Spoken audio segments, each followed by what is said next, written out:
allow the two It's okay. Off your mind, it's okay. Off your mind, Chai! Now wow, people wey supposed talk truth to power don't off mic. And if we talk, now 500,000 they go summer us, call them hate speech. But fear not, my ego don't come. Ingo torchlight every corner, nooks and cranny of all these bad people where they spoil our country.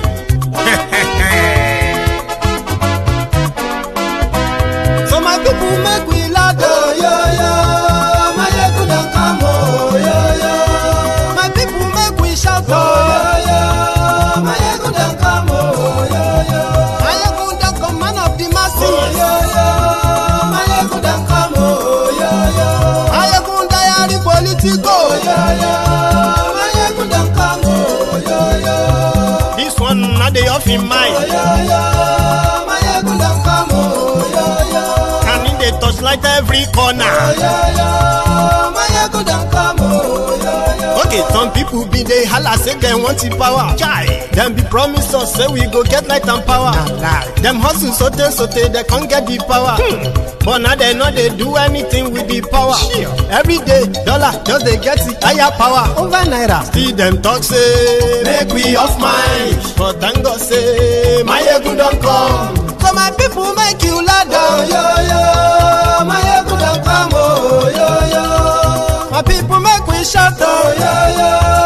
My ego don't come, oh, yo yo. My ego don't come, man of the masses, oh, yo yo. My ego don't come, oh, yo yo. My ego diary politico, oh, yo yo.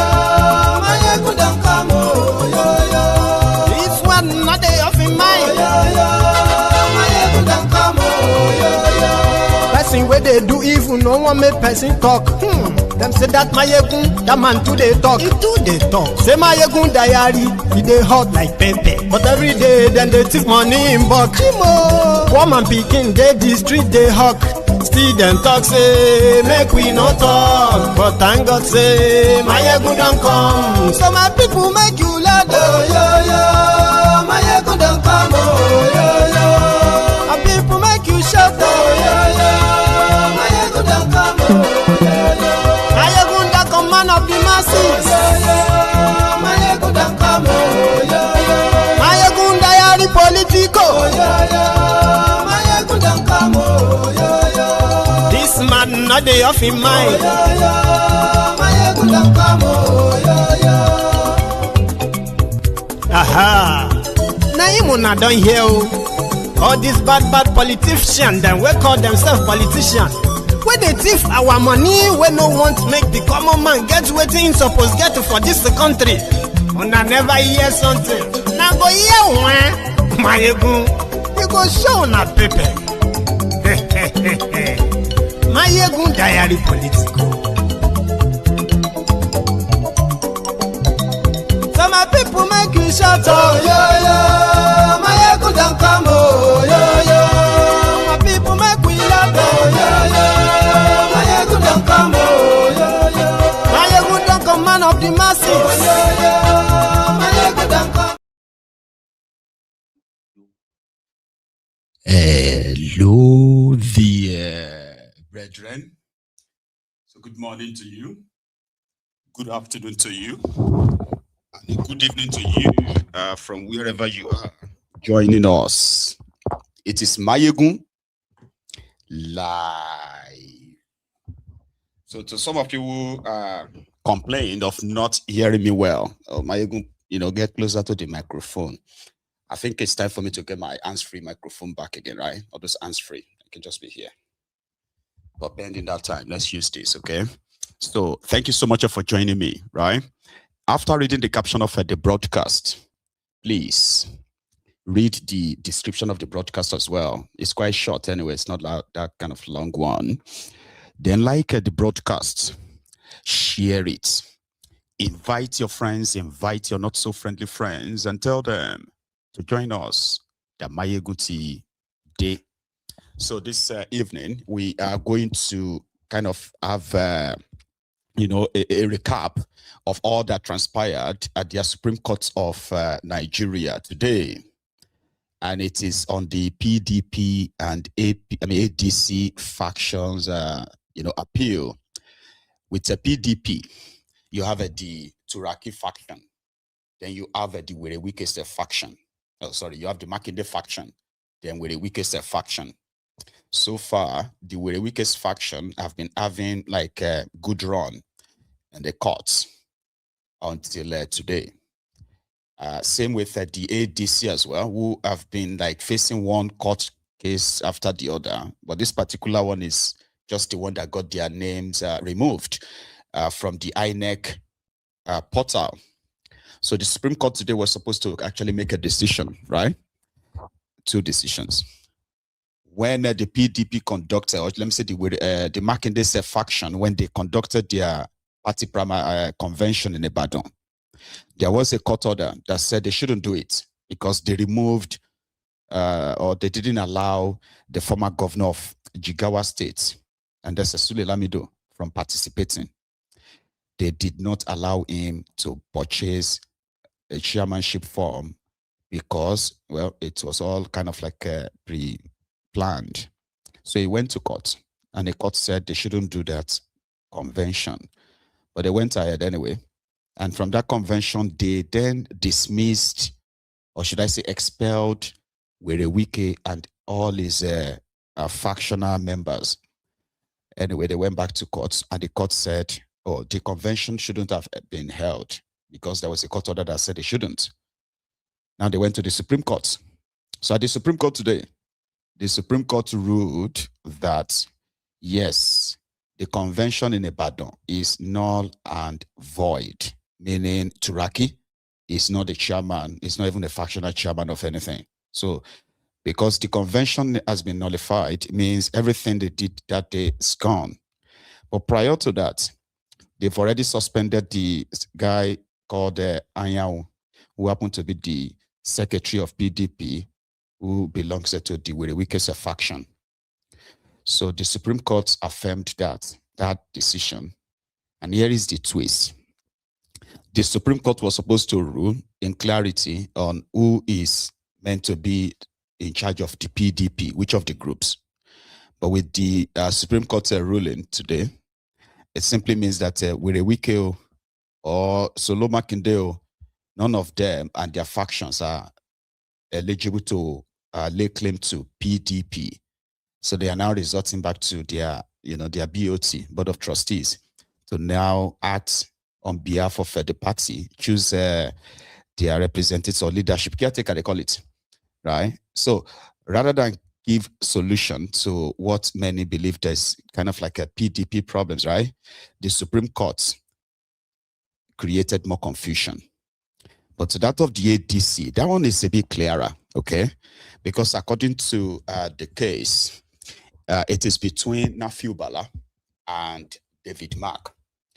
Remember that Nafiu Bala went to court, and that is the guy who claimed to be the former national vice chairman of the party, who resigned to join their coalition, then changed his mind. According to him, he was tricked.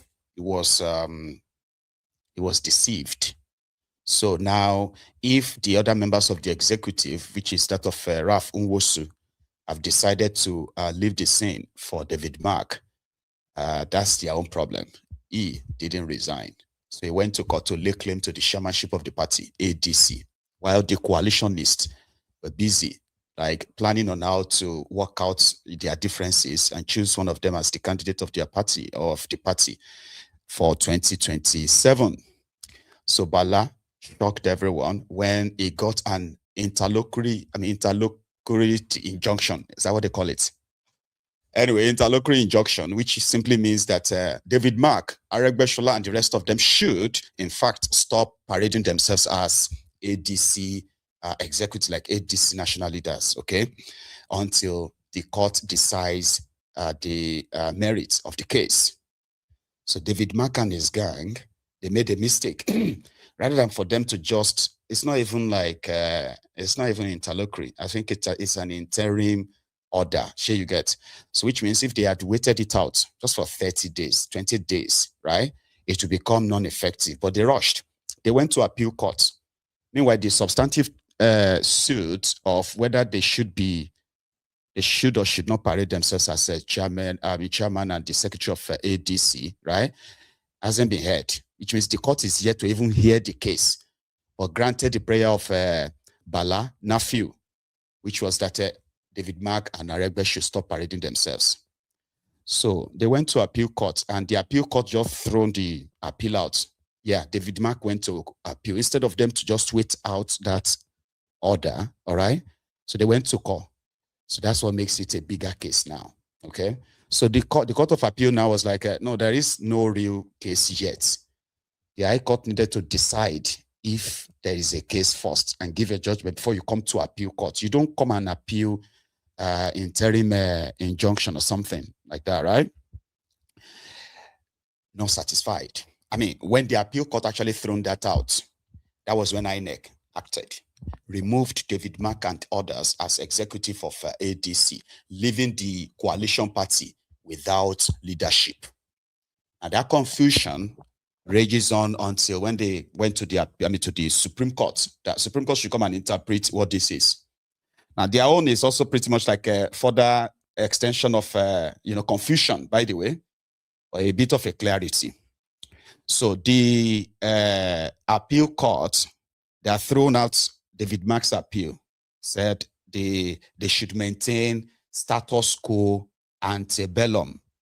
Status quo ante bellum simply means whatever the situation was before Nafiu Bala's case at the Federal High Court was instituted, right? That is what they should go back to.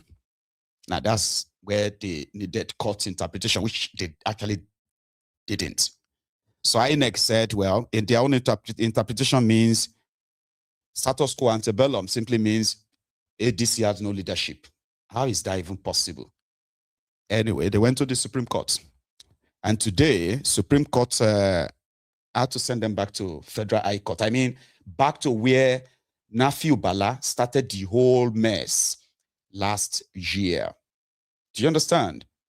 So, however, the court also lifted or vacated the appeal court's ruling, which was the status quo ante bellum, which means whatever it was that the appeal court ruled on that, right, is no longer valid, meaning David Mark and these coalitionists, they have the control of the ADC, at least for now. Because what that means is that INEC would have to reinstate them, David Mark and others, okay, they have to. Then they now have to, all of them have to go back to the Federal High Courts, where they will now actually listen to the case, do it again. Although they will be busy preparing for elections and all that, so legally now they can go ahead, at least. Well, that is not it. There is another judgment that was delivered yesterday by another court. That is another group that belonged to Dumebi Kachikwu, their former presidential candidate in 2023. That one is in court, sponsoring another group called the State Chairman of ADC. And story here long, but let's start getting to it, okay? So today, to the PDP, to the ADC, it is a different stroke for different folks, right? So we are going to start with the before and after, and then the reactions that followed what the Supreme Court said today. And I will be interjecting, right? Like in between, drop my own jara. However, I'm also going to keep the line opened, okay? Which means you are all free to call in anytime and, add your own opinion. So what we're going to do now is that we are going, for the next hour, we're going to go to Abuja, and I'm going to share with you how it all played out, the characters, presence, and what happened. So please share this broadcast if you haven't already. Please share it, and then like it too. And let us go to Abuja first, when before the whole kind of a judgment came through, the beginning. Mr. Chairman, how are you? Hello, Kabisi. We deliberately did that for the leaders of the party, for them to sit down there. Well, some party.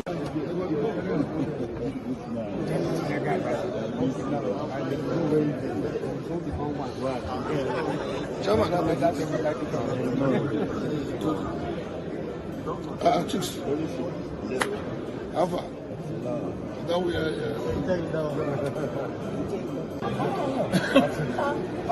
And guess what? They need to understand the gravity of whatever was it. No. They are great grandchildren. Today is very critical. Today is very, very whatever they do today will determine what will happen.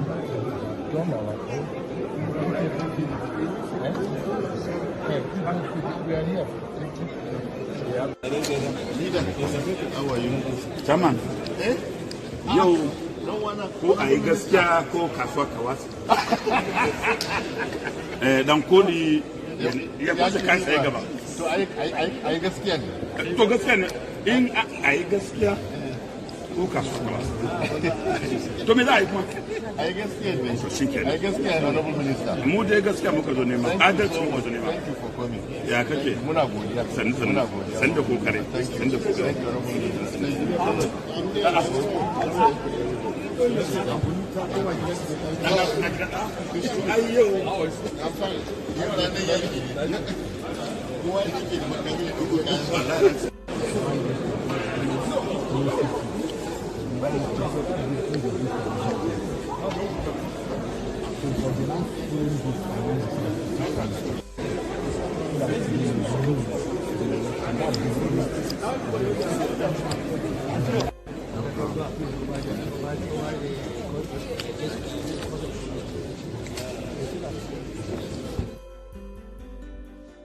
So anyway, those are just faces from the start.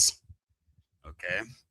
And then the court got to session and they started reading out the judgments, which is basically not really judgment. All right.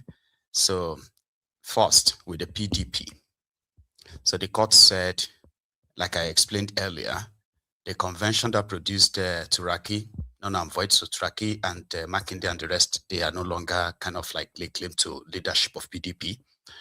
So we're the weakest faction because Anyanwu was the one that signed as the secretary signed for the PDP convention, the one they did this month, right? Yeah. So now that Anyanwu's suspension, which was also in court before the issue of convention or no convention, all right? So Anyanwu's suspension from the PDP also invalidates his own signature. That's kind of like a, sanction the convention, meaning the convention that Wike organized as well is now null and void. But the Supreme Court is not so clear. Maybe they are they are not so straightforward. That's my own verdict. They're not. Because right now, Anyanwu is claiming victory. Makinde's group, they are also claiming victory. And why is that? Adolphus Wabara, who is believed to be the chairman of their BOT, Board of Trustees of PDP, is believed to belong to the side of the Makinde's faction, not Wike's. So in that sense, if we're a Wike whose ambition or dream is to keep the PDP almost like toothless ahead of 2027 against the Kolu, well, that simply means they won't have what it takes to produce a presidential candidate for 2027. And that is exactly that's exactly where Tinubu wanted them to be. You know what I mean? Like completely, decimated enough that they won't have what it takes to say they want to have a presidential candidate. And that is what the Supreme Court just delivered to the ADC. What the Supreme Court had delivered to them is like a poisoned chalice. Okay? It's more or less like say, oh, you know what? You wanted to be recognized as the executive of ADC. Okay, fine. For now, yeah. Okay, go on. Go get on with that. However, this case that brought you to the Supreme Court that you are looking for clarity, all right, you will still have to go back to your high court.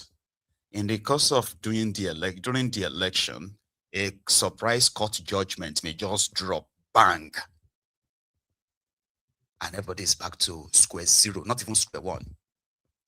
But for now, a lot of them are very much happy that at least whatever David Mark and his group are doing, INEC would have no choice right now but to accept it, endorse it, and just play along until maybe if there is anything else. And like I said, there is another court judgment yesterday which says that the David Mark group shouldn't or should stop parading themselves as the executives of the party. As they talk, say, well, do they finish? That one or that faction is being sort of like funded by Dumebi Kachikwu. So today, most of the characters in the ADC, including this Plateau State Fidel Castro, you remember that guy, former sports minister, Dalong, his name is Solomon Dalong. He was also in court. Then the verdict on the ADC was delivered, which was a bit of a relief to the David Mark's group. Now let's go see their reactions as well as the commentary that followed it.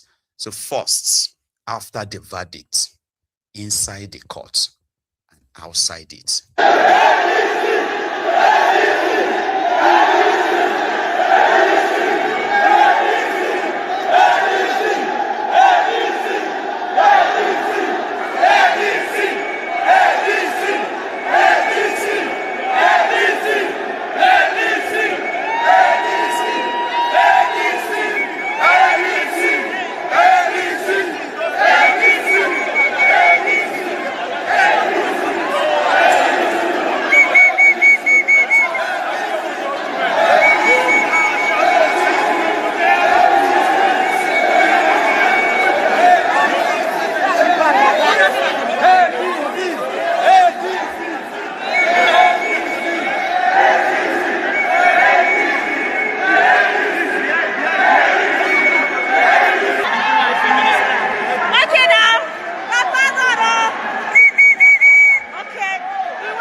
politics here, we're going, right?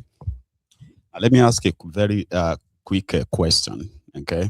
So tell me, do you kind of like hear me very clearly this time when I'm holding the microphone better? Do you like it? Yeah? Okay. So that I don't continue to look like stupid, just holding the microphone when it's serving no real purpose. You know what I mean? Good. And the advantage is that I won't have to like shout, okay, before I speak to you, okay? So yeah, the PDP guys didn't get what they wanted, both camps. Turaki, who represented the Makinde's faction and PDP, they have lost their ground, so they can no longer possibly satisfy the political aspiration of their supporters or their own members. No anymore. Same thing goes for the Wike's camp too, because with the Supreme Court ruling, it simply means Anyanwu, that guy that you saw last in that video, working with other guys, right? In that video. So that's the PDP's secretary before everything scattered. And he now belongs to the Wike's faction. Okay? So that Wike's faction doing the Wike's bidding, as well as Tifnubu's bidding, of course, right? They declared victory. Like, oh, the verdict is correct. However, the court actually affirmed the suspension of the same Anyanwu. Okay? So it will now be the PDP BOT, expectedly, to possibly maybe appoint some caretaker kind of committee to be in charge of PDP and submit their names to the INEC. But that's not the way Anyanwu says it. That is why I said the Supreme Court's verdict, which is like in 3 phases or so for PDP, has created more confusion. In fact, it will create more confusion. And that's exactly where Tiffany wanted them to be. Exactly where I wanted them to be. Watch this. I'm here. Right here, sir. Good afternoon, sir. What happened? What transpired in court today, sir? Well, like you saw in all the whole headline of all the newspapers, today is the judgment day. And it is an issue that has to do with PDP. And the judges today have spoken in a very strong terms, condemning flagrant disobedience of court, which is more important. And what it means is that the convention, the so-called convention of 15th and 16th of November 2025 is hereby nullified, has no meaning, has been scrapped in the history of PDP. So, sir, what are you going to be going forward? What is the way forward? The next line of action. The next line of action for the party. Well, the party has moved on for a long time. You can see we are already preparing for our primaries. People are purchasing their forms. By end of the May, we should conclude all the primaries, and we are going to participate.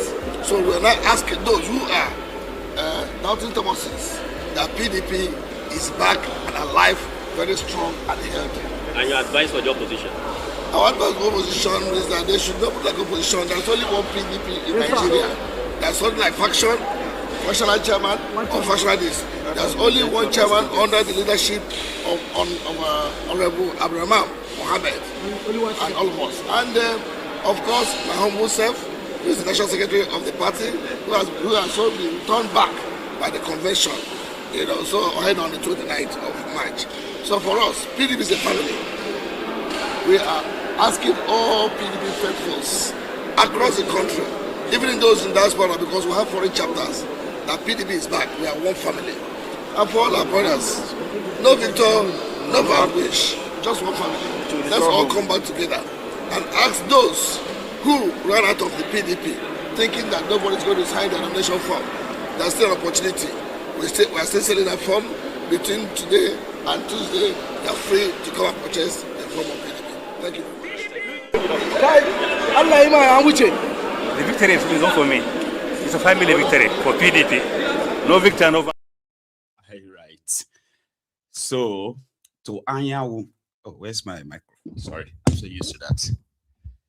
Anyway, to Anyanwu and the Wike group, the courts openly nullify or voiding the Ibadan Convention, automatically put an end to any faction, PDP. I'm talking about Wike's group now. So it's automatically puts an end to faction. There's no faction because the court did not address the convention that the Wike's group conducted. That's Anyanwu's version. Like, okay, whatever happens with this other old PDP or whatever is gone, this is us new now. Meanwhile, the Makinde's faction or group are also interpreting the judgment as if you as the secretary that sanctioned the convention you are talking about has been qualified as a suspended kind of member of the party, you do not have the authority to sanction such a convention that produced Abdurrahman Mohammed or something as the PDP chair. That's their own interpretation. And here is what Lamido, the guy on whose case or court order truncated the Ibadan Convention, because Makinde's group only printed one chairmanship form, and they only gave it to Turaki. So they did not give room to any other members of the party to contest for any other position in the party except the ones they have actually selected. So Lamido went to court to stop that convention because they exempted him from participating. And a court order said the convention should not hold. But they got another court order that said it should hold. You know what I mean? So these conflicting court orders, eventually they held the convention. That's the one the Supreme Court says is null and void. Shouldn't have happened. Lamido.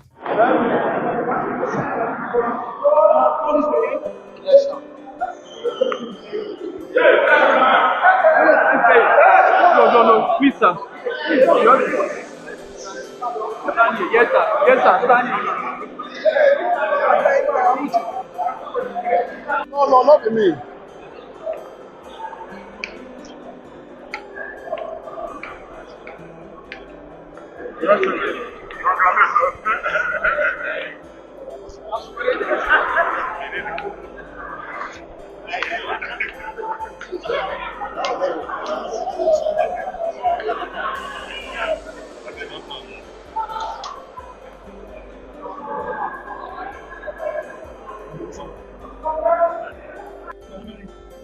All right, Your Excellency, sir. So now that the Supreme Court has given its verdict, what will be the next action on the part of the party? That's right. You know, it's very difficult to manage. But they were the same brothers, same sisters. You know, each other.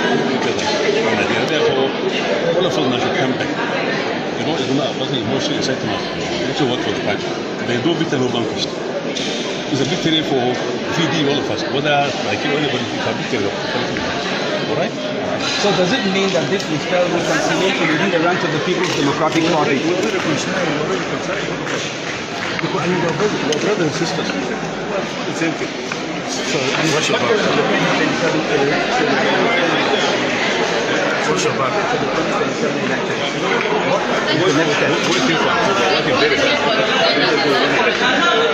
Thank you very much.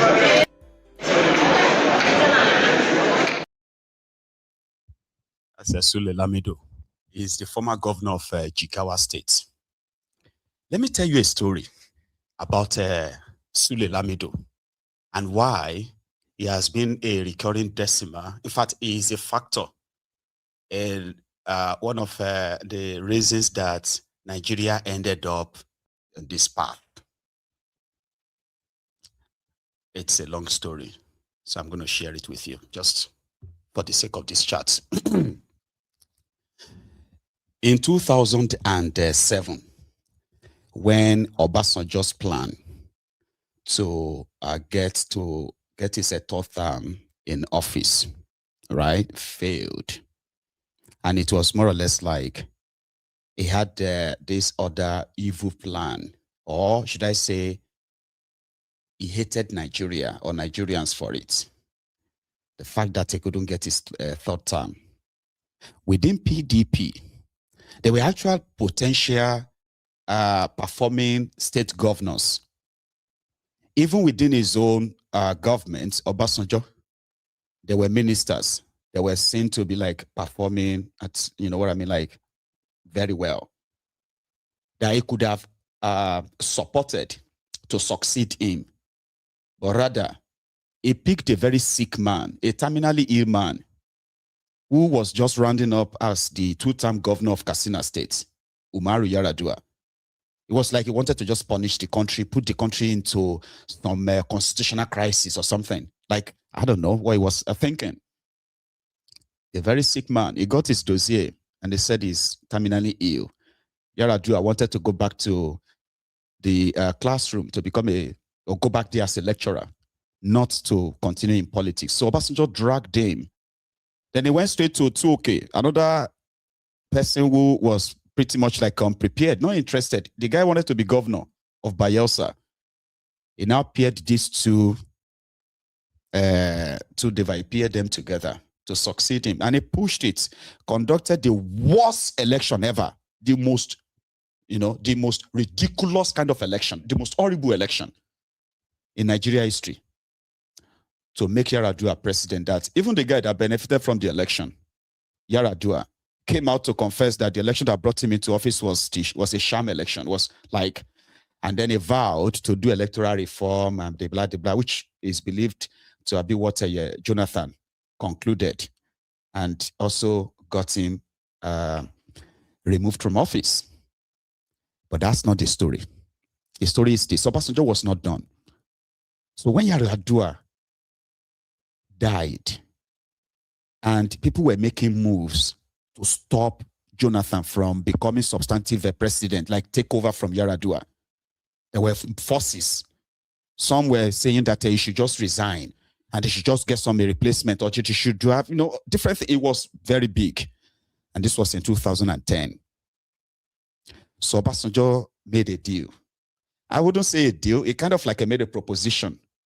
And that was, Jonathan shouldn't run in 2011. I don't know how they compelled him. And that was when this rumor of Jonathan agreed to do just one term and return power to the North. That's where Sule Lamido came in. In 2011, Obasanjo wanted Sule Lamido to replace Yar'Adua. It was a perfect plan for him because he was still very much in charge. He felt like he was in charge. So somehow they talked him into holding it till 2015. Let Jonathan just kind of like do one more. So it would just be, So Sule Lamido was behind the scene. By 2013, it became obvious, right, that Jonathan would be running. And he was going to probably break that arrangement. Obasanjo wanted Sule Lamido. He kept demanding. And once he couldn't get that in PDP, what did he do? He aligned with his own supposed sworn enemy, Tifnumbu, Bokoari, even Atifku. He hosted them in Abeokuta, joined the bandwagon of a change to bury his own political party. He openly tore his own political party card, membership card, just to show how how kind of like disgusted he was with where Jonathan, reneging on that arrangement. Sule Lamido never became presidential candidate, talk less of becoming president, because Obasanjo couldn't push it. So he wanted to be the chairman of PDP, from the blues, right? However, these guys who are now running the PDP, they have different ideas and different agendas as well, which ordinarily seems not to include him or have him as part of the plan. So he went to court, brought about this. So, that's why it's a recurring decima in their politics. Sule Lamido.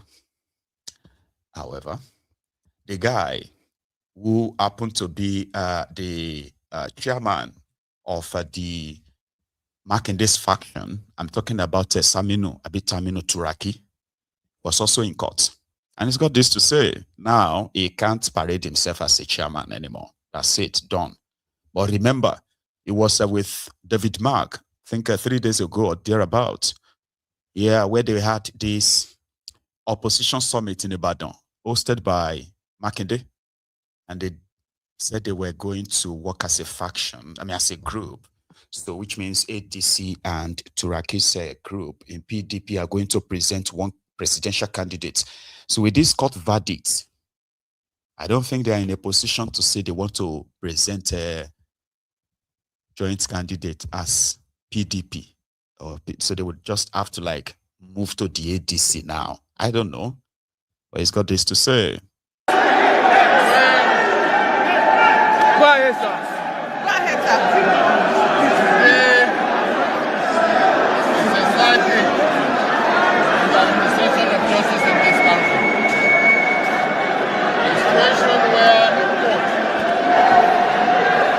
Just any court for that matter, but the Supreme Court of Nigeria raised an issue to note, an issue that has not been raised in the grounds of appeal of the parties, an issue that has not been raised in the argument and briefs filed by the parties before the court, and they made that issue the basis of his judgment without giving the parties an opportunity to address it on that issue is something that cannot be explained. Now, the fact that the judgments were splitted 3 against 2 is nothing but a tyranny of the majority. We have been vindicated in our position, which we have consistently maintained, that Nigerian courts have no business in making into matters that are purely political. We have also been vindicated in our assertion that the parties behind the cases have no interest in international cases, and that they have not exhausted all the in-house mechanism. And these issues that have been raised in our various preliminary objections at the trial court were obeyed and affirmed by the minority judgment of the court. However, with the lead judgment, with the majority judgment of the Supreme Court, a question has now been raised for PDP, and then it's without any leadership. And by affirming the judgment and the court of appeal, it means that the Supreme Court has also affirmed the suspension of both the principal opener, Dumebi Kachikwu, Anyanwu, Makinde, and others. That's still kind of noisy, because they were all over the place. The ADC supporters, they were the ones who made it clear that today is a judgment day. That for any reason, if the court should rule against the David Marks group, that would have caused a lot of setback. Yeah, to them it's going to have caused a lot of setbacks. Enough that maybe they will just possibly have to abandon the ADC for another platform. So when the court then ruled to vacate the status quo ante bellum that was imposed by the appeal courts, so that to them was a relief that, yeah, they can deal with every other court case that is very much in the offing, right? But at least their party will have leadership, because since INEC removed the name of David Mark and Naregbe and the ADC executives, ADC has no leadership for the past 2 months and thereabout. So now they do have leadership. Now INEC would have to accept everything David Mark and his group have done. They can go ahead right now and pick a date for their primaries. You know what I mean? They can go ahead and announce a consensus candidate. They can go ahead, right, and sell their own interest forms too. But it is a gamble, right? When they still have other cases too that could pull any surprise and just halt all this, whatever gain they think they are currently gaining. But now we're going to go back to see how they reacted to and what happened when the court reinstated David Mark-led executives. This is going to be a long watch. Just people so kind of like aesthetic. I mean, like, you know what I mean? Like people who are just so kind of like happy in a way. And to them, the judiciary is the last hope of the common man. It worked in their favor, but others are saying, no, it's a trap. With what is going on in Nigeria today, Supreme Court could have used this particular case to send a strong warning to all those who are sabotaging different political parties, opposition parties, to undermine democracy in Nigeria. They could have used it and possibly like end it all these court cases. But no, they didn't. Rather, they are helping to institutionalize the confusion. Here is the reaction to their momentary, success in the courts.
Those guys make them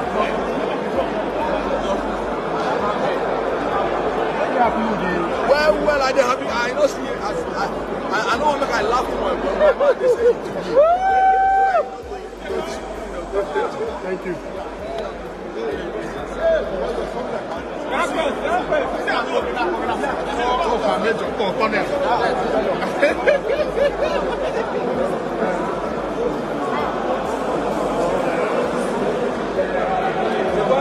I can't go back office.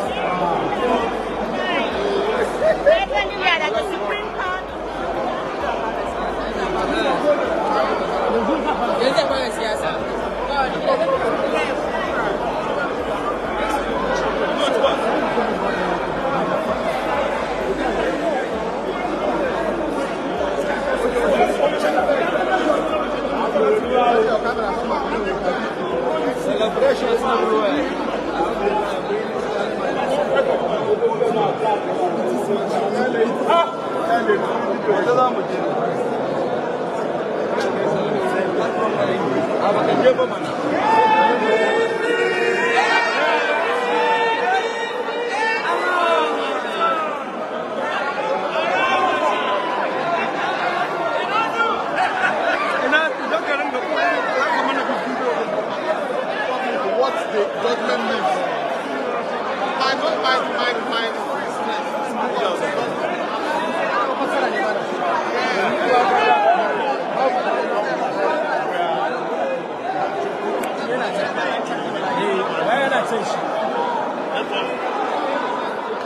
number. I send a WhatsApp notification. Thank you. I hope you come and share with show today or something. Well, I will come. All Maybe right, not today, but I'll come. all right. Thank you very much.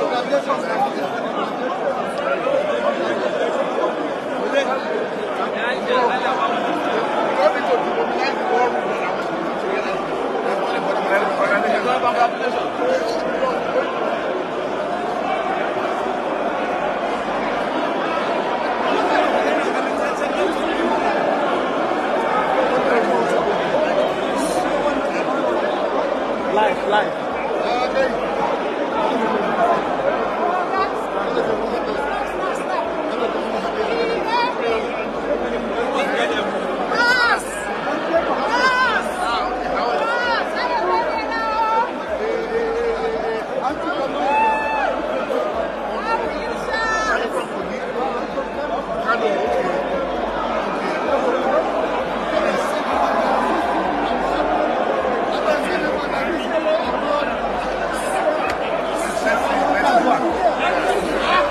Congratulations, sir.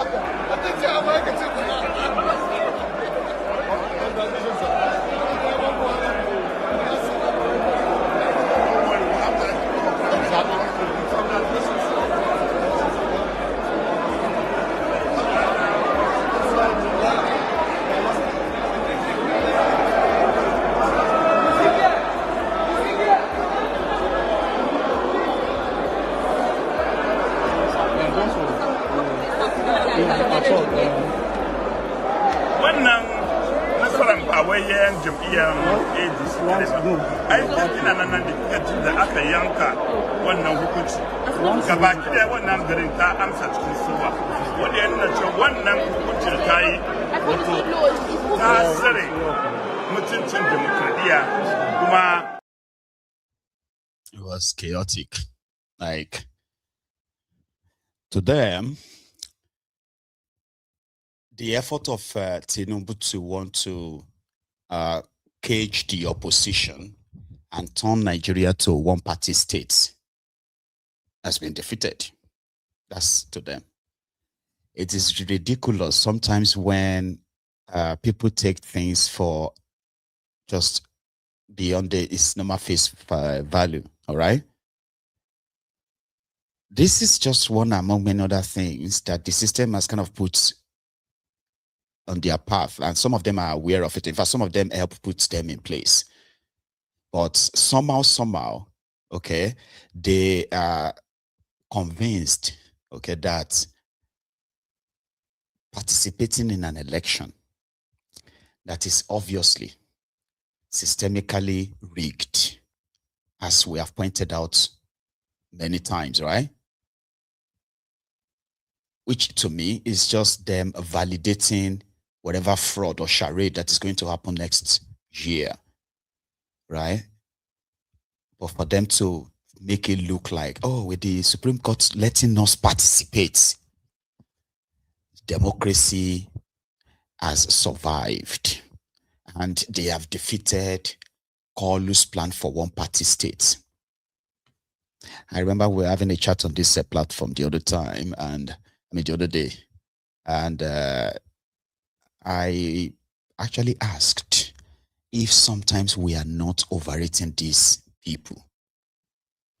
At the same time, again, I'm a bit also curious for those who have pointed out the the kind of immense pressure that these opposition guys have been subjected to by Tifnumbu's and his agents.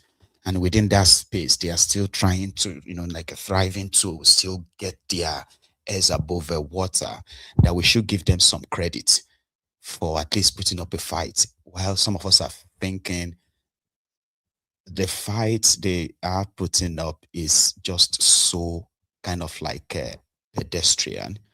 It is not so detailed and deep enough to say they actually get a grip of the whole issue. You get what I mean?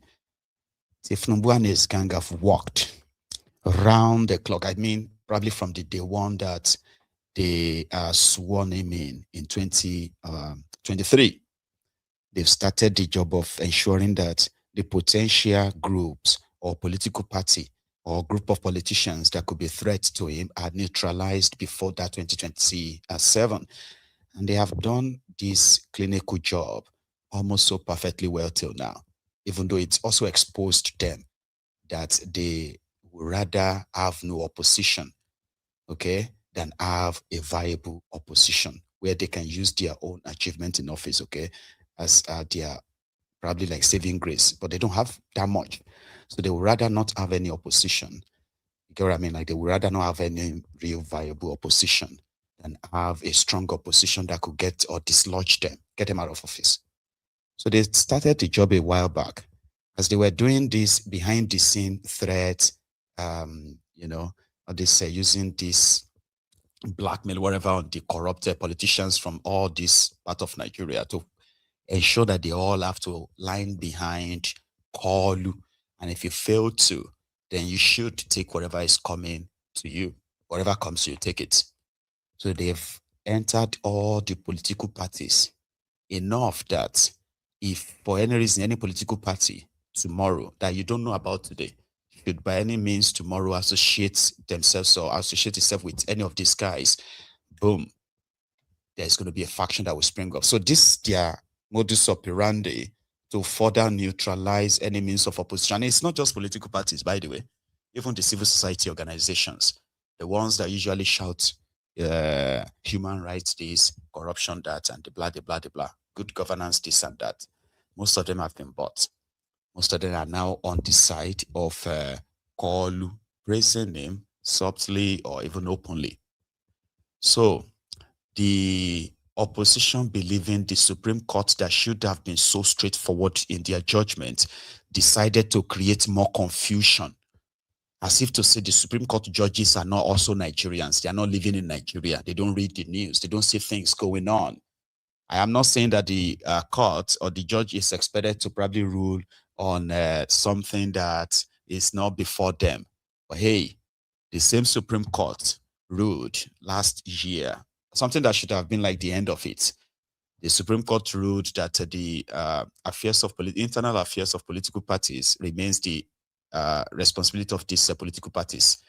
And there is no court that should be interfering in these political party matters. But they found another means of taking all these their political parties problems to the courts.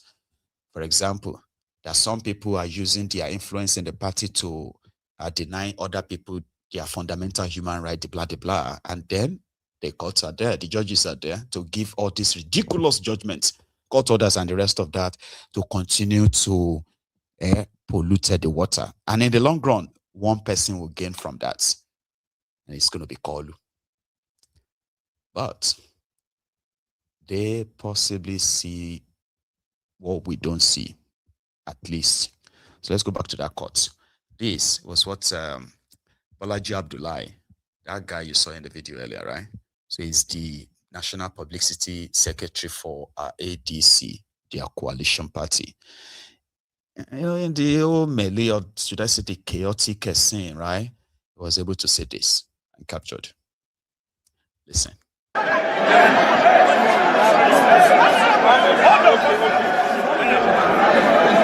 All right. Plus, we'd like to react to the judgment just delivered in the ADC matter. There's been a lot of tussle from the appeal court down to this place. Let's have your reaction, sir. The Supreme Court allowed the appeal of Senator David Mark. In fact, the order made by the Court of Appeal that status quo ante bellum be restored and be set aside. In other words, the basis upon which INEC acted to remove the name of Senator Mark and his escort had been removed by the Supreme Court, agreed that the order of status quo ante bellum made by the Court of Appeal was unwarranted and no basis to make it was unnecessary. But I found that we should go to raise the question of jurisdiction before the trial court. In other words, the Supreme Court allowed the appeal. The objection to the competence of the appeal was dismissed. The appeal was valid, but they agreed that we ought not to have come to the Court of Appeal on the question to come and show us. And so we're going back to the Court of Appeal. Yes, sir. So, how do you react to that? Want to hear your pronouncement? How do you feel? In my view, that's it. The Supreme Court is a court of policy. And like you hear their lordship say, they are all Nigerians. Yes. They are aware of what is going on. Democracy must work. And it must work. So finally, what's the state of the matter at the Federal High Court? Where are we at the Federal High Court, sir? Very well. Thank you very much. ADC! Arise, we shine! Arise, we shine!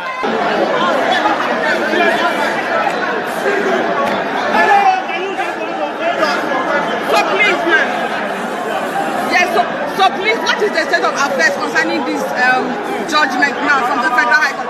What does this judgment mean to the David Mark-led group? What does the judgment represent to the David Mark-led faction? And they react to the judgment just delivered. It's a victory for democracy in Nigeria. We have repeatedly maintained that anything contrary to what the Supreme Court has ruled will have sent Nigeria's democracy back by many years. So we have remained confident in the judiciary. We have repeatedly maintained and we are confident in the judiciary. And we are very proud of Nigerians who made this today. And the Supreme Court has not let the judiciary down, has not let Nigeria down, and as Nigerians we are very proud. And this means to us that democracy will survive in Nigeria. Then we can go back to your full name and the implication of this judgment. What is the implication of this judgment? I have had the lawyers explain the implication that the wages of the INEC matter by removing the name of David Mark, and other executives from the quarter has now been removed. That's it. So INEC now has an obligation to immediately restore the name of David Mark, and other ESCO of the party on this quarter and begin to continue to deal with us until the High Court determines the case. Thank you very much. Can we have your full name on camera? Sorry? All right,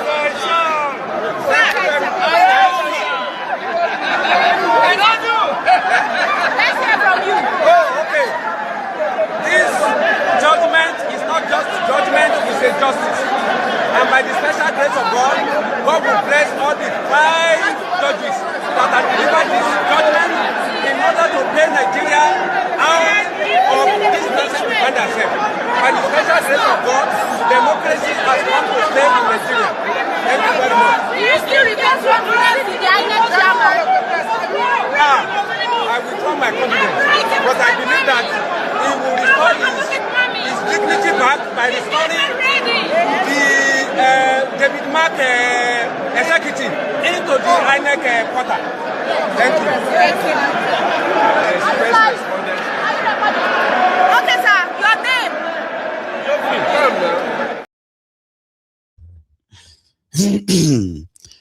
Now, something you should know as well, right, about their judgments.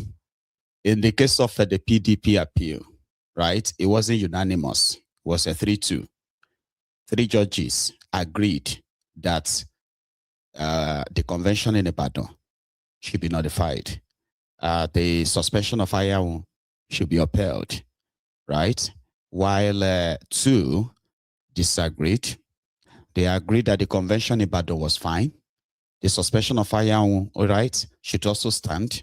However, the other side won it. But when it comes to that of the ADC, they said it is unanimous. All the 5 judges agreed that this whole thing shouldn't even have gotten to the Supreme Court in the first place.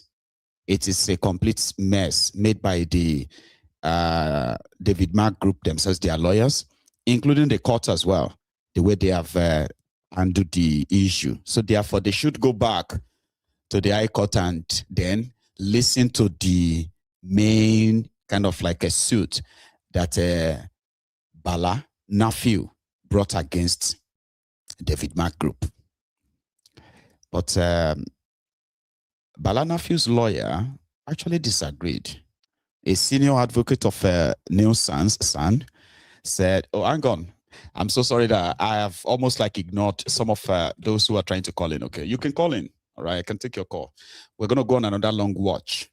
And that is going to be the response or the reactions of Nafiu Bala's lawyer to him. This is a miscarriage of justice and all of that kind of like a legal jargon said normally spew, right? And let's hear that before we go to something else. Here, Nafiu Bala's lawyer, as well as the other person. I blocked my camera. And I'm the lead counsel for Nafiu Bala, who is the plaintiff. Yes, that's what I want to do now. And the first responding at the Supreme Court, who has just delivered judgment in respect of that appeal today. So what's your reaction to this judgment just delivered now? And what does this actually mean for those who do not really understand? Okay, thank you very much for that very, very good question. Now I need to highlight the fact that the appeal that gave rise to today's judgment was predicated on 7 grounds of appeal. 6 of those grounds failed. The Supreme Court dismissed them. Now the only ground that succeeded is the ground that dealt with the issue of the consequential order to maintain status quo ante bellum. And the view of the Supreme Court was that the court that can make an order for status quo ante bellum is a court that has proceedings pending before it. And since the Court of Appeal had correctly held that the appeal before it was an incompetent appeal that was a complete abuse of process, there was nothing again pending before the Court of Appeal to which it can engraft an order of status quo ante bellum. That the court that still has proceedings pending before it was the Federal High Court. That is the only court that can make an order for status quo ante bellum, and not the Court of Appeal.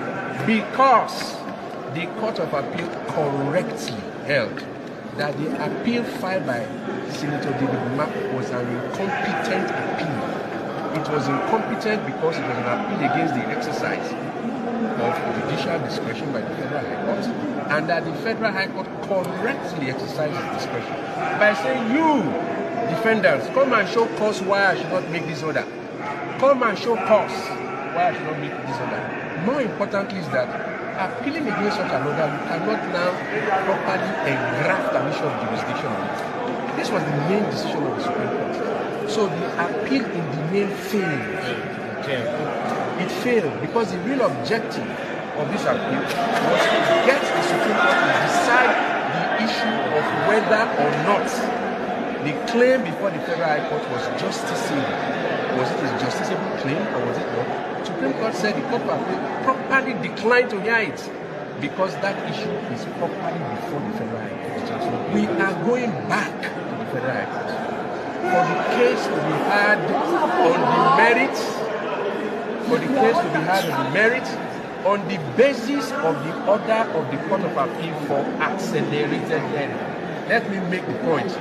The order for accelerated hearing made by the Court of Appeal was not the subject matter of appeal. So nobody challenged that order. So that order is still subsisting. So there's an order for accelerated hearing. So the Federal High Court will go ahead this case and hear it expeditiously and decide it. So sir, just lastly, for in clear terms, yeah, what do you understand by when the court said that the judgment succeeded in part? Now I have now explained to you that the judgment succeeded in part only in respect of ground 7. Out of 7 grounds of appeal, 6 failed. They filed 7 grounds of appeal. Grounds 1 to 6 were a complete failure. Supreme Court dismissed them. The ground 7 that succeeded is limited to the narrow issue of the consequential order. Status quo ante bellum.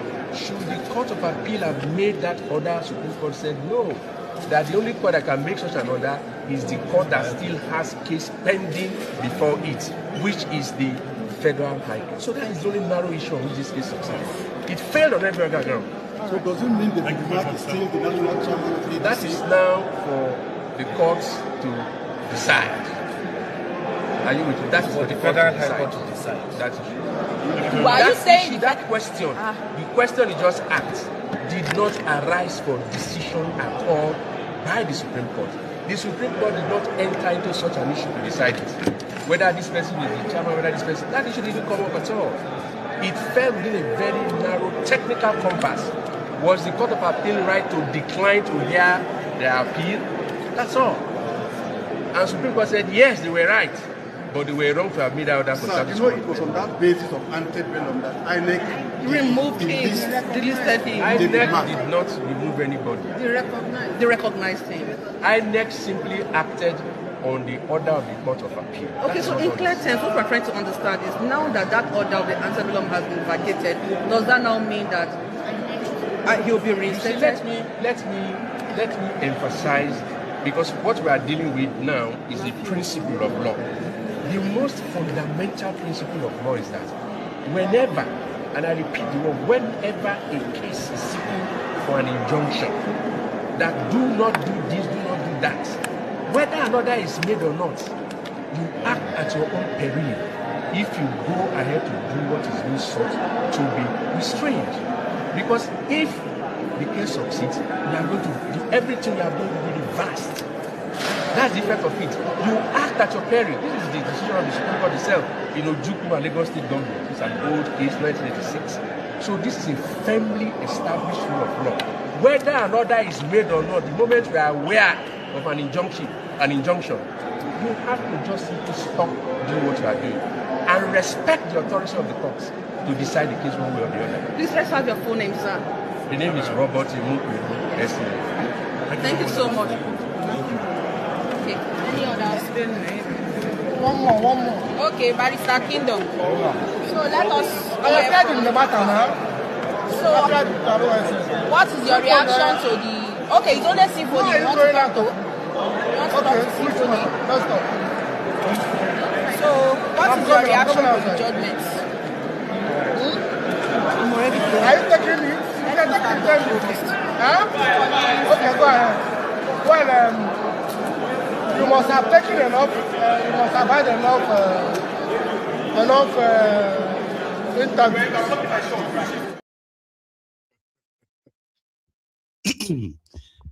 Wahala, not too much. One of the observation made by a few people that I've actually listened to about the lopsidedness, the chaotic state of Nigeria's democracy. The observation was that Nigerian lawyers, they are the ones that will bury Nigeria. And somehow, it's looking so, because here is some of, some of their observations, okay?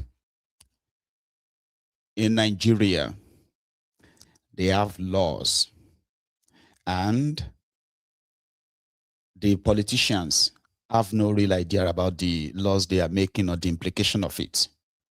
So the lawyers are the ones who would give their own interpretation of what the law is. And somehow they will use that to convince the learned judges. And another example of their collusion in helping to bury Nigeria's democracy and even Nigeria entirely is the fact that criminals who steal public fund to run an election, to rig an election, then pay huge amount of money to lawyers to do everything, right? To bury every evidence that could make them kind of lose out. And then the lawyers will do the job, get the criminals' election validated. And then the criminals will go ahead and loot more, rob the country and all of that, make more money, hire the biggest, the most kind of like biggest lawyers to protect them and protect their loot. So in a system where you have lawyers who are also like Nigerians, take a look at this. So when Tifnumbu and all the evidence of Tifnumbu's drug dealing in America became public, those who were there, okay, to defend him, all right, which is, they say is their job also, right? So defend him, they were paid millions of dollars locally and internationally just to ensure that everything that could have sent Tifnumbu to jail was kind of removed, right, blindsided. And today, Kolu is the president of Nigeria. Now he's in charge of all the institutions that could have stopped him, if not because of the help of these lawyers who have managed. One of them even said, whatever Tifnumbu did in America, in Nigeria, they are statute barred. Statute barred means as long as it's over 10 years, they are irrelevant in Nigeria. Even if he was convicted of murder in any place all over, I mean, in any part of the world. And the Nigerian law says, oh, if you have been convicted, you cannot run for public office, the blah, the blah. I'm just saying, you know, they will find a way around it. And they said it is statute bar. Statute barred. Meaning you cannot, it is almost irrelevant. Things that could destroy people politically, like destroy and ruin their political careers, they will get covered up, shake it out, and then they move on to go ahead and even do worse. Lawyers, when Bokwari was asked for his, his own educational qualifications and the rest, he didn't find them and all that. Guess what? He went on and hired 40 senior advocates of nuisance, senior lawyers in Nigeria. Baba, senior lawyers. They were all in court. They pushed the court that it is not Bokwari's responsibility to safeguard his own credentials, his own academic records, right? Because he submitted the original copies to the Nigerian Army in 1962. So if the Nigerian Army can't keep the record, then you can't blame you can't blame the guy who can't find it anymore. Really, Nigerian lawyers. And yeah, of course, the court ruled that they were right. It is not the responsibility of me to keep my academic records. It is the responsibility of the institutions I have submitted them to. Don't ask me, you know. So it's crazy. And at the end of the day, they ended up protecting all these thieves, all these big thieves who have become these big men in Nigeria.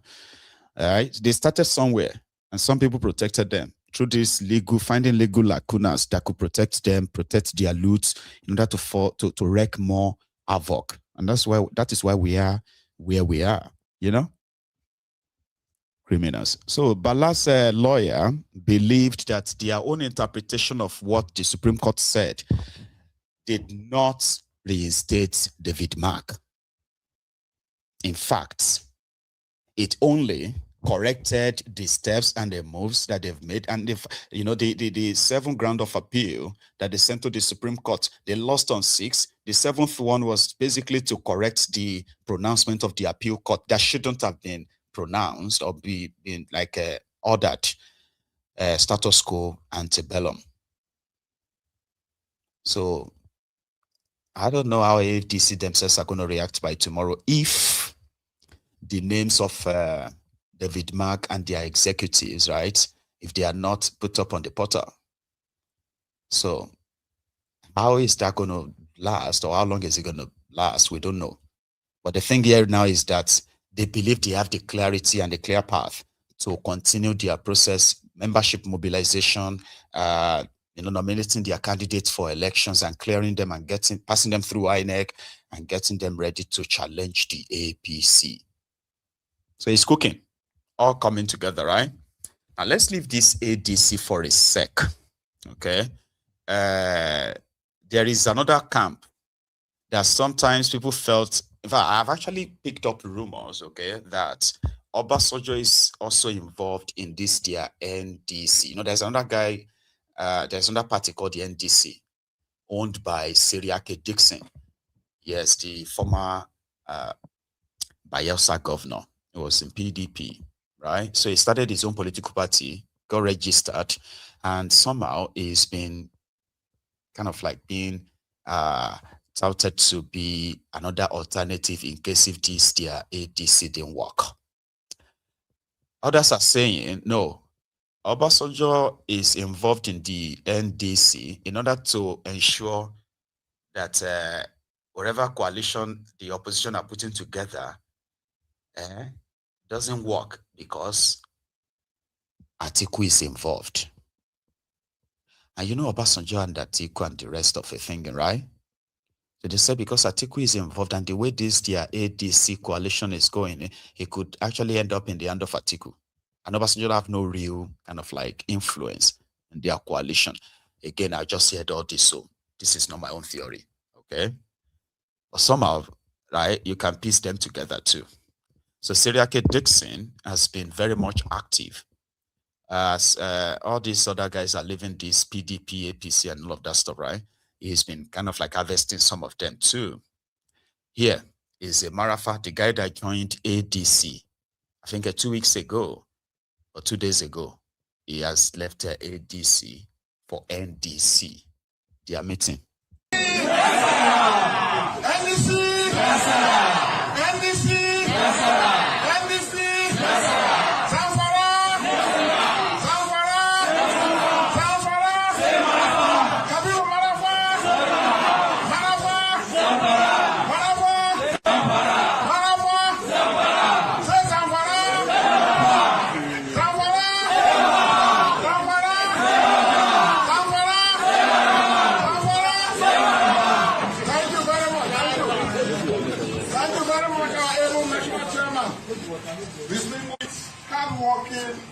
Dedicated and passionate members of the National Holding Committee of our party.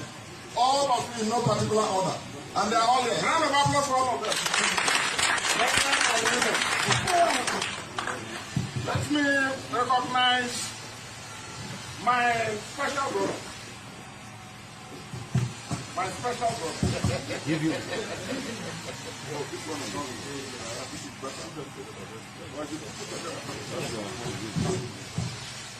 My other brother from Zamfara, Alaji Takori, who is there?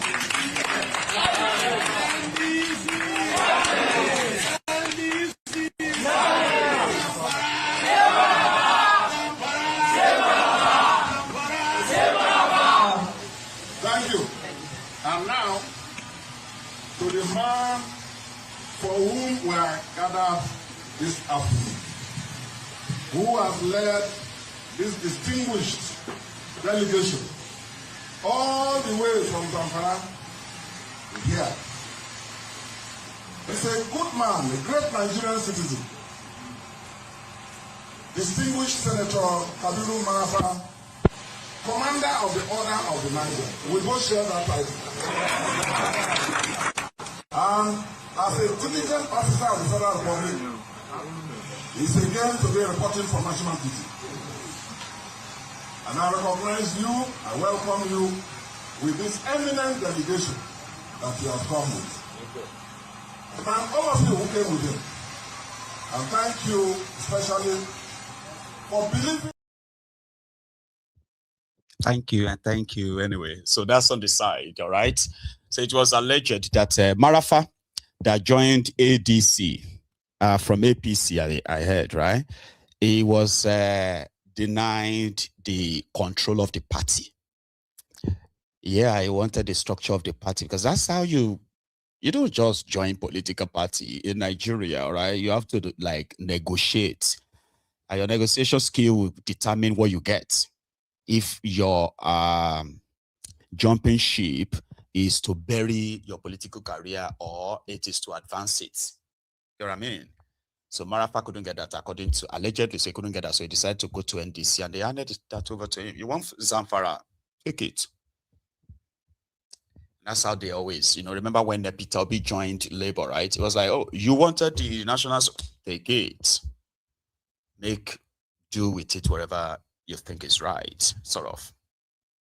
In Abia State, their own plan should I say, APC's plan of getting rid of Alex Otti is very much at the advanced stage. And the person they are going to replace Alex Otti with is no other person than Benjamin Kalu, that same guy. He is the deputy speaker.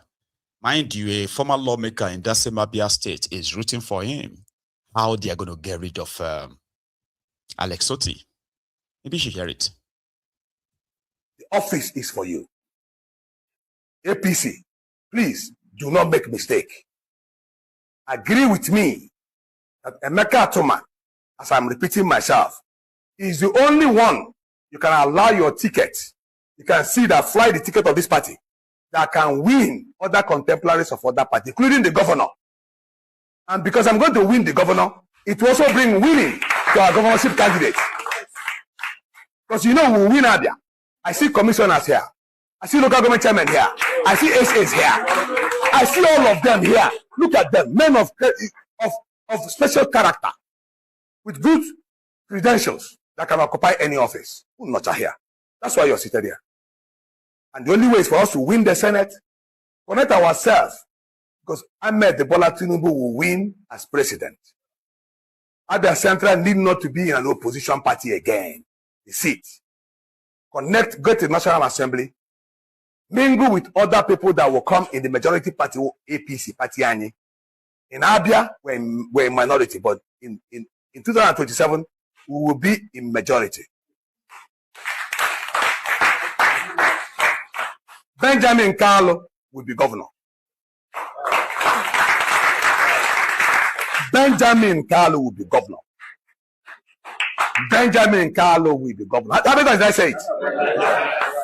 That's the detonation of prophecy. If you go to the book of Hebrew, chapter 4, says by two immutable things, that God cannot be a liar. He will be governor.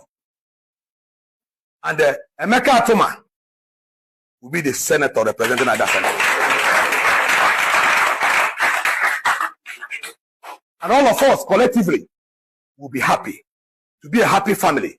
Our House of Representatives seat of Osisioma will be a member of Federal House of Representatives. Seated here. Eh? Yeah. All our state assembly members will be APC. Then we'll come back again because of our sociable character, because of our imperative mood. We can drink very good champagnes. We can drink very good whiskeys. And we can interact with each other in a social gathering and be happy. But if you make an unsociable person be your senator, you may not have that opportunity. That is. You won't need a car to travel. You won't need an aeroplane to travel. You will just say, I want to go to London. And you'll be in London. Whether you believe it or not. Because that's actually how the people of Abia State, that's how they always see the group of people that have publicly bragged on how they are going to get rid of Alex Otti next year. So we see how that will play out, because Benjamin Kalu believed that he's already played his role at the national level. He's done his job. He's done a very great job at his assignment.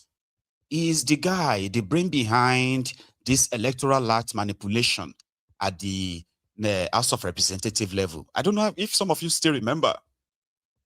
Do you remember that when it was time for the House of Representatives to discuss the Electoral Act Amendment 2026,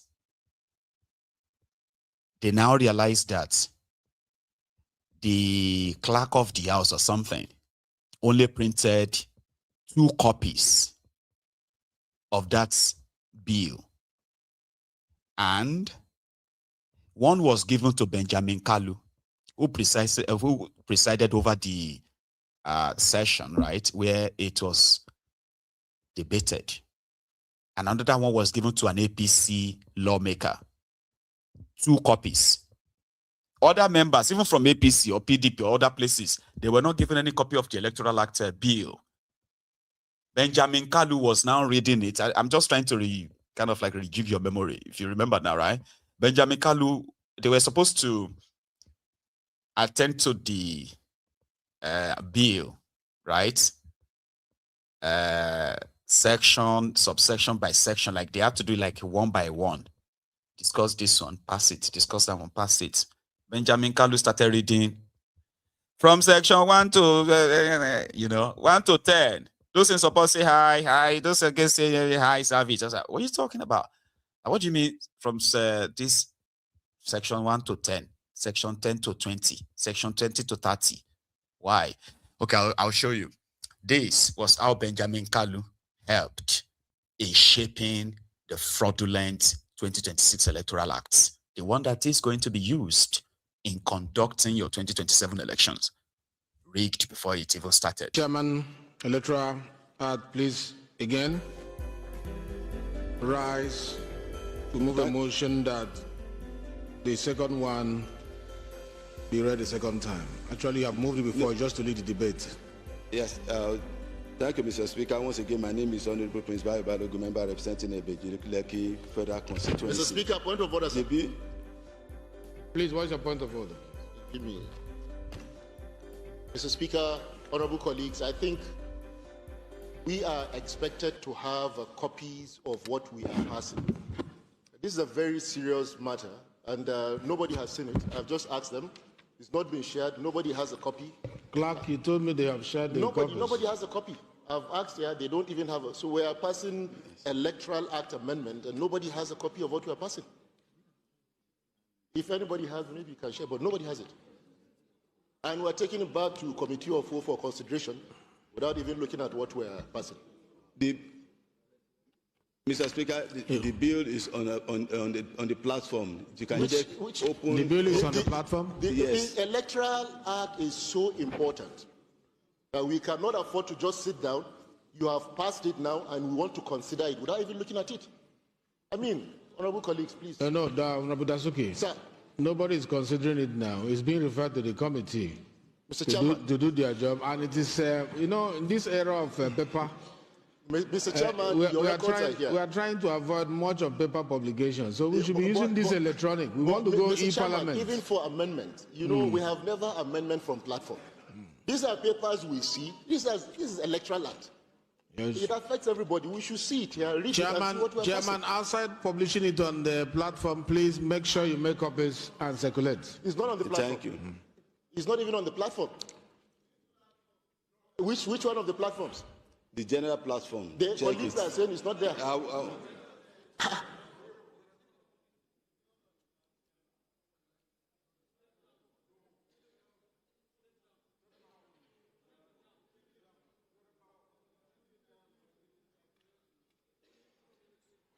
Okay, what we are going to do, Chairman, Electoral Affairs. Yes, sir. Please liaise with the Secretariat immediately. Let them run some copies. We'll step this one down. I've present it again now. No. Even if you send it again, please, Mr. Speaker. Let the members here have copies. We'll step this one down. We'll come back to it before we finish the business of the day. Okay, all right. What he raised is fundamental. Okay. We must oblige. All right. Okay. Thank you. So work with the secretariats. All right.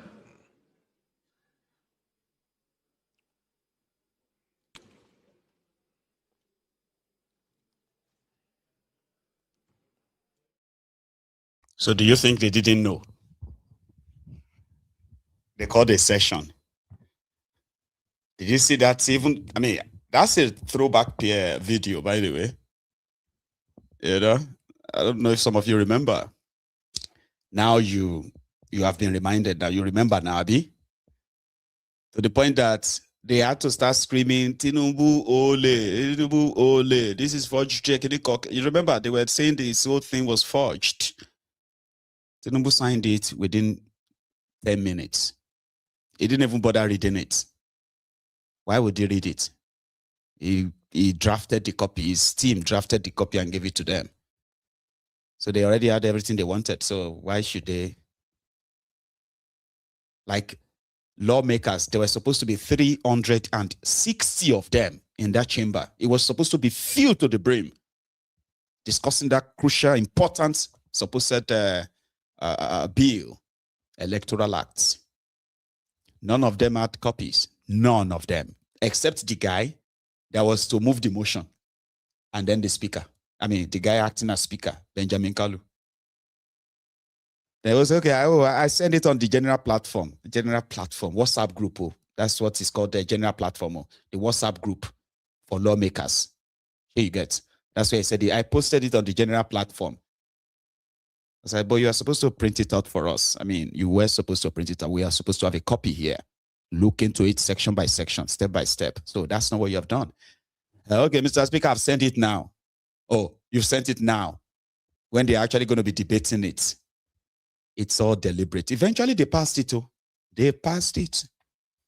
And that is what is going to guide you into your 2027 elections. If somebody like me says, I'm pretty much not going to invest my time or energy or anything at all into it, but I am going to be reporting it because we are going to be here when everything is going to unfold one after the other. It's going to be unfolding after the other.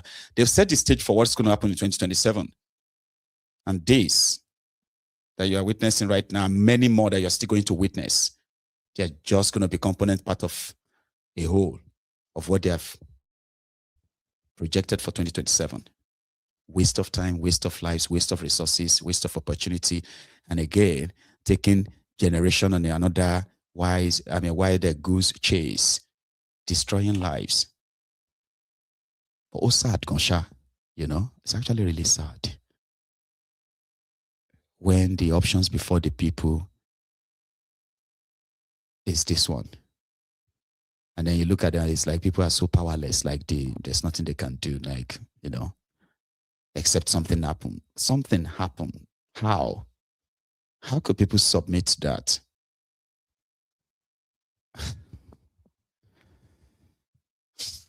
Let me take this. Hello.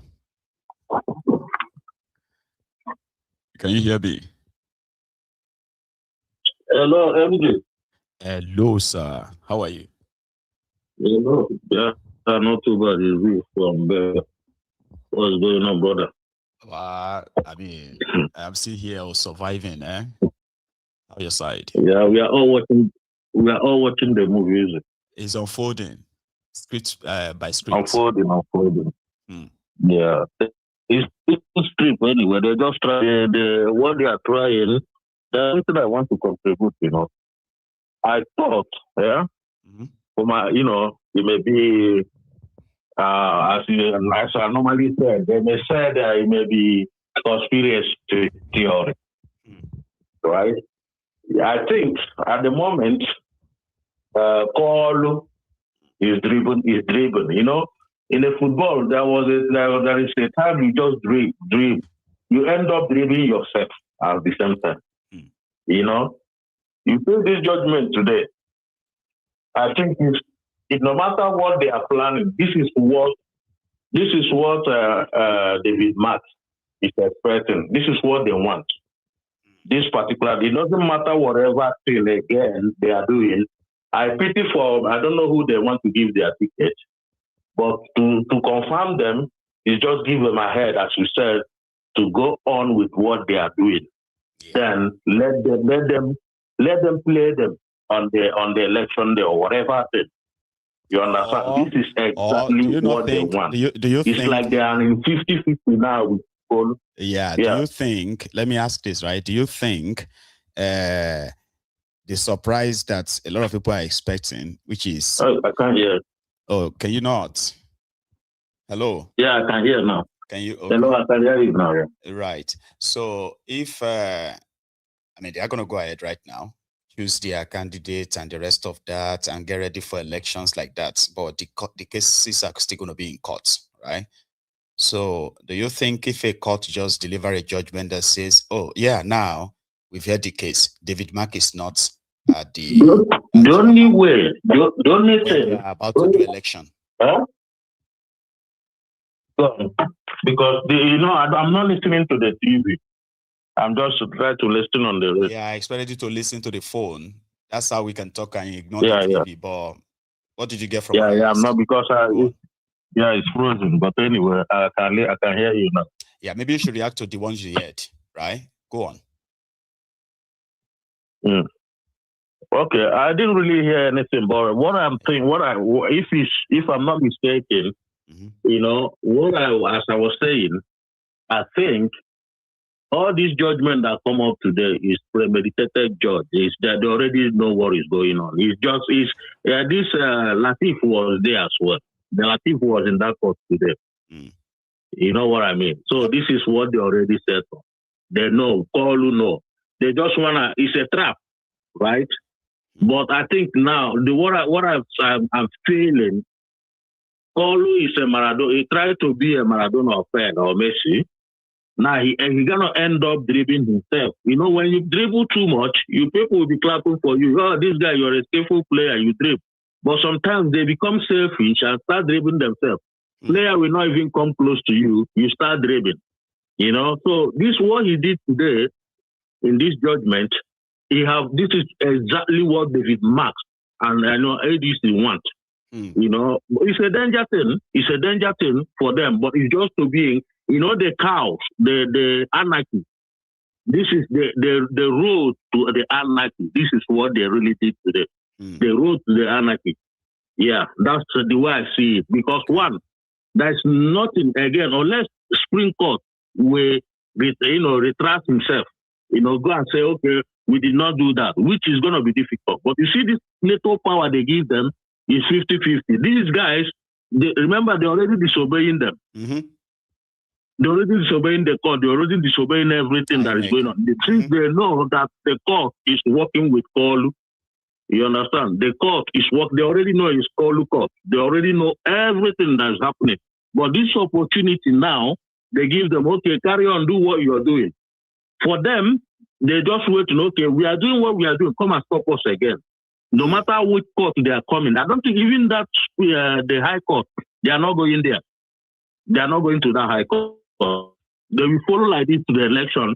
Let them do the election and then let Paul cancel the election or rig the election. This is how it's going. It's the anarchy loop. Right. Let me take another one and see what other people feel about this. Okay, Mazi, thank you so much for that. Okay, enjoy the evening. Yeah, Baba. Well, if you dribble too much, you probably may overplay your hand. A lot of observers have pointed this out, saying, you know, Kolu may have overplayed his hand at the end of the day. If your plan is not to scatter your enemy, if your plan unites your enemy, that may be a calculated self-destruction in the long run. So if his own style, his own technique is to unite his enemies and then maybe destroy them, I don't know how that is going to play out. But when it is about elections, right? If you rig them in parts, as they are not together, you can get away. But if you rig them when they are like together, that kind of carries a bigger risk. Or maybe the bigger the risk, the bigger the reward. I don't know. Here. Hello. Hello, good evening, sir. Oh, good evening, brother. How are you? Yeah, I'm fine, thank you very much, sir. Okay, what I just want to say is about this judicial system that we're having in the country. Right. Whereby they've changed everything that, as in the way I actually know judicial system is about this symbol about a blind lady that holds in a sword and also some yes. So, but the way and manner it's being done right now, I can say that we don't have any judicial system in the country. We don't have, if you think you are right and you go to the court, to me, you are going to actually feel okay. There is a saying that just like we normally say in this country right now that in anything, do not let them kill you. Oh, sorry, we are on YouTube. Don't let them buy you. No, you're right, man. Because in this country, when they buy you, you are the one that is lost. Because now bring this contest back to 2 or 3 days ago about one gory video I watched. For like 2 days, I was having trauma because I have never watched someone that is actually crying helplessly, begging for mercy. Not a terrorist, but normal human being. I don't know, even if he's a cultist or something, let the court prove him wrong. But he was shot directly. So I actually had a trauma, and I believe that what will happen afterwards to me, it's going to be a dead case. This is Nigeria. It's going to be a dead case. So to everyone, please do not let anybody buy you, because if they buy you, you are the one that's going to lose. Especially if it is Nigeria. There's no judicial system working. Now coming back to stay alive. Whatever, exactly, just stay alive. So the last one has to do with the current election that is going to come up about this ADC and co. What I want dissolution. I want everything to scatter. I am totally tired of this country. It's not that I'm tired about this country, but I'm tired about the people around me. I want someone to talk. I want to say, yes, you see them as the same person. But I keep saying that any APC person that is around me is an insane person. Because you cannot be telling me that things are going right. Ni 168 naira. You actually buy that particular fuel at the rate of 1,815. Yet you will come and meet me again. You will telling me Tinubu or APC is the best after butter bread. So I manage them as someone that is sane. And in every family we have them. In my family I have them. But I won't lie to you, Samarigo, in terms of all these people, because I have tried to emancipate them. I have tried my best. It's not that you are actually getting the crumbs from these people, but I don't know the witch and wizard they pump into their heads and they keep following these people. If you go to the up north, the killings there is numerous. Even this year alone, you don't know the total number of people that have been killed. That I said in my earlier saying, don't let them buy you. So we are all a working corps in this country. Samayego, the list of the places I can travel to, it is Ibadan. I cannot travel to Osho State. Talk less of going to Ibarapa, going to Binore, because I know that they will actually kidnap me. Samayego, if they kidnap me, if they sell everything, I don't think I can raise ransom of 5 million. I am just saying. So once they kidnap me, I just give my life to the killers that just take me, because there's nothing. Imagine they will kidnap you and they'll be saying ransom of 50 million. Say, is it 50,000 naira they are calling, or 50 naira? Just imagine. And yet these people, they will be making a call to their families. They cannot track them. And they will not be able to track them. But you just say something about the roguish, this government, the next thing DSS will track you. DSS will track you. There are a lot of threats. That people on this particular program that do call. But I know, especially in Nigeria. But I will not say more than that. Right. They can track people. But they can't track those people. All right, Idris, you have a good one, okay? It's a shame, though. A lot of people have actually accepted they've accepted their fate. To them, there's no point in dreaming big. in Nigeria. You know, when I was younger, we used to have all these lofty dreams. I had friends who wanted to be, you know, they wanted to be bringing this livestock from northern part of Nigeria. From the remotest part of Ijebu, Udobolu, a young boy was there planning, and he actually did it. Yeah, we just left secondary school, and he was already like into buying livestock, rams, goat, cows, and all that from inner Maiduguri that nobody wants to go now. Somebody from Odobol. There was no internet like this back then. No.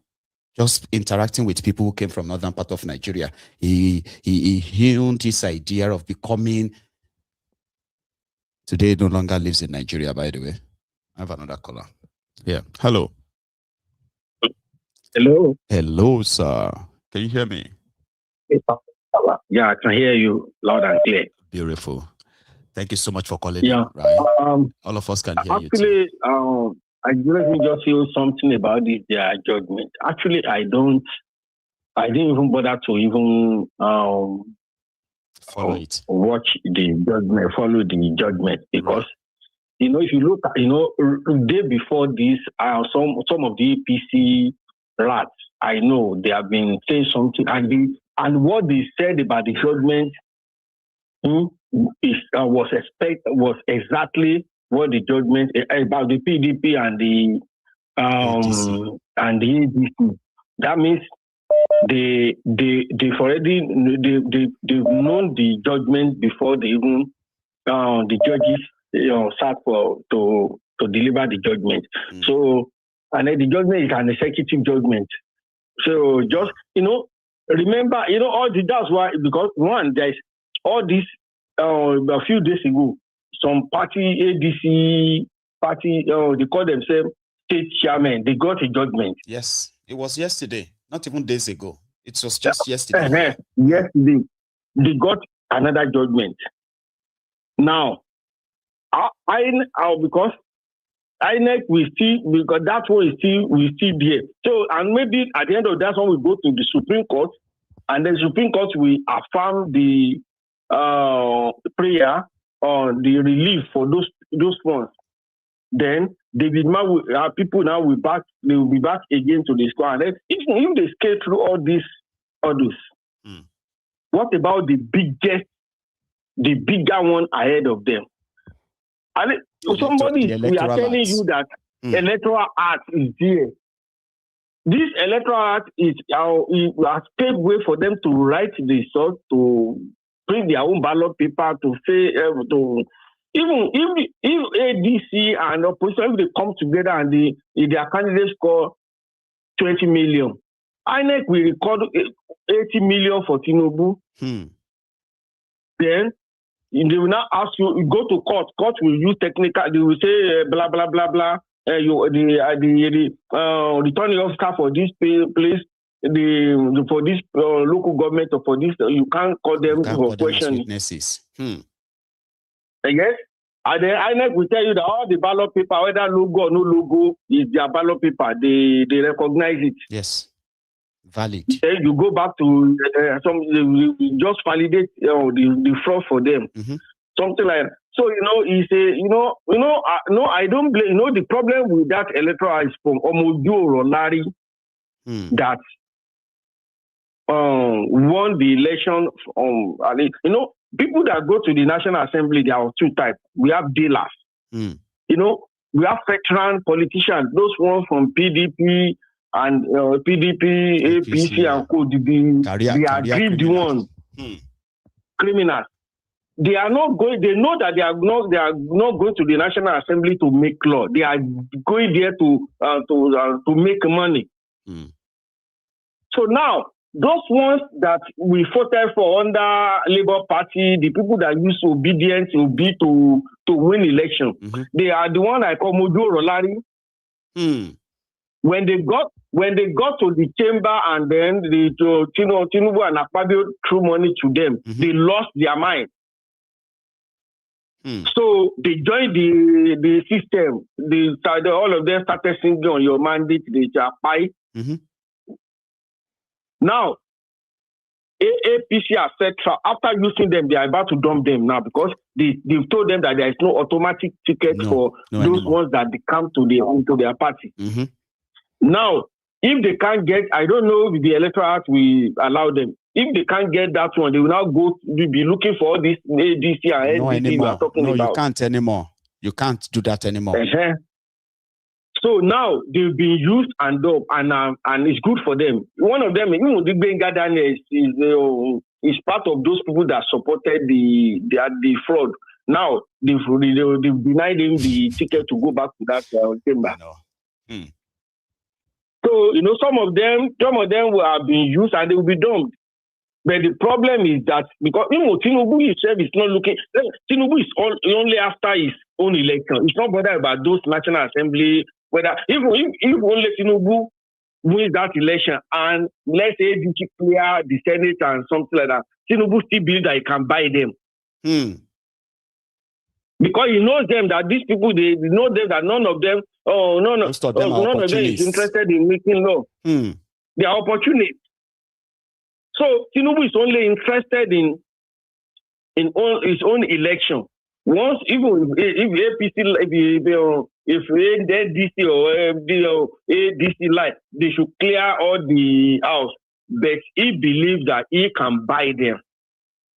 So, and that's problem. They left and they won. So I don't know how they are going to move around that fraudulent Electoral Act. I don't know. There is no way around it, Baba. So, see, it is good to be optimistic. Okay, like for example, right? There is this, optimism among some Nigerians, even if some of us call them deluded or something. It doesn't kind of erase the fact that sizable number of them are optimistic. Whether these guys in ADC are a bunch of career criminals, it doesn't count anymore. What they are facing with Tinubu and APC, right? To them, it is like the choosing between the devil and the deep blue sea. So we that are outside that barrier may not really see it as as some of them are seeing it, but they are optimistic. So the optimism includes that they could upturn Kolu, ignoring these technical factors that we are pointing out, that all your efforts, all your numbers, all those things that you want to do legitimately, they may be right. But there is a loophole. There is a loophole that is going to make the wrong, invalid thing valid above your own validity. So at the end of the day, you're still going to lose out. You get rigged. And it's so obvious. Baba? And then we got another, that man called Atiku is one of the factors that made Tinubu to win that 2023 election. The desperation.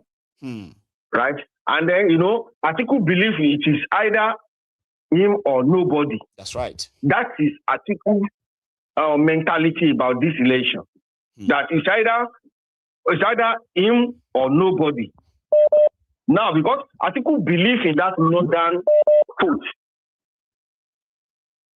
Even this time around, if Atiku of the 2000, Atiku, if they ask Atiku to prefer either Peter Obi or Tinubu continue to 2031, I'm telling you, if they read Atiku's mind, Atiku will prefer Tinubu to finish the second term because Atiku believes in that northern turn.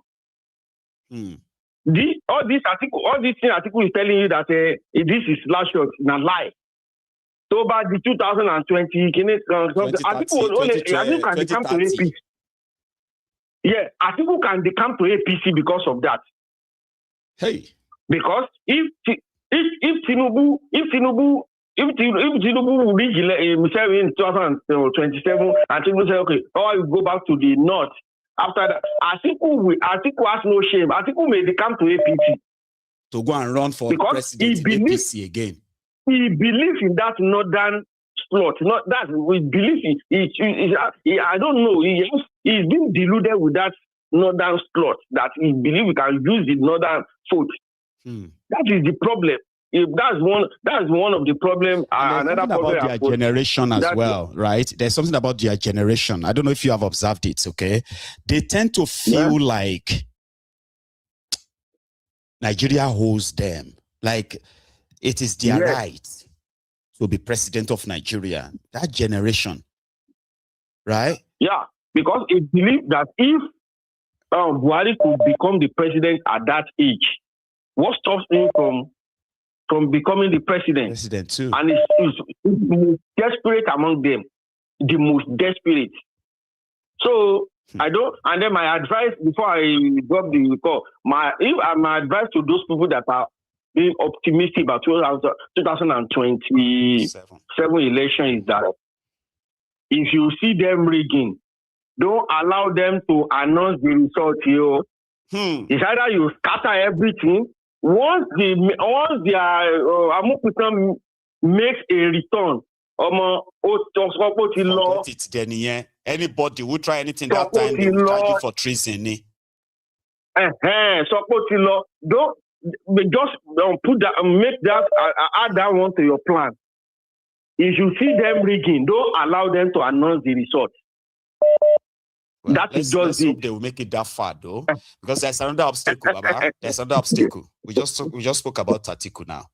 There is Obi there, and there is this kind of like rising voice that Atiku that wanted to step down may not even step down again. And now they're going to scale down or do is a different thing, because if they make Atiku their presidential candidate in ADC, and the entire conversation is going to change, don't you think? Yeah. Yes, now see, Atiku owns the ADC.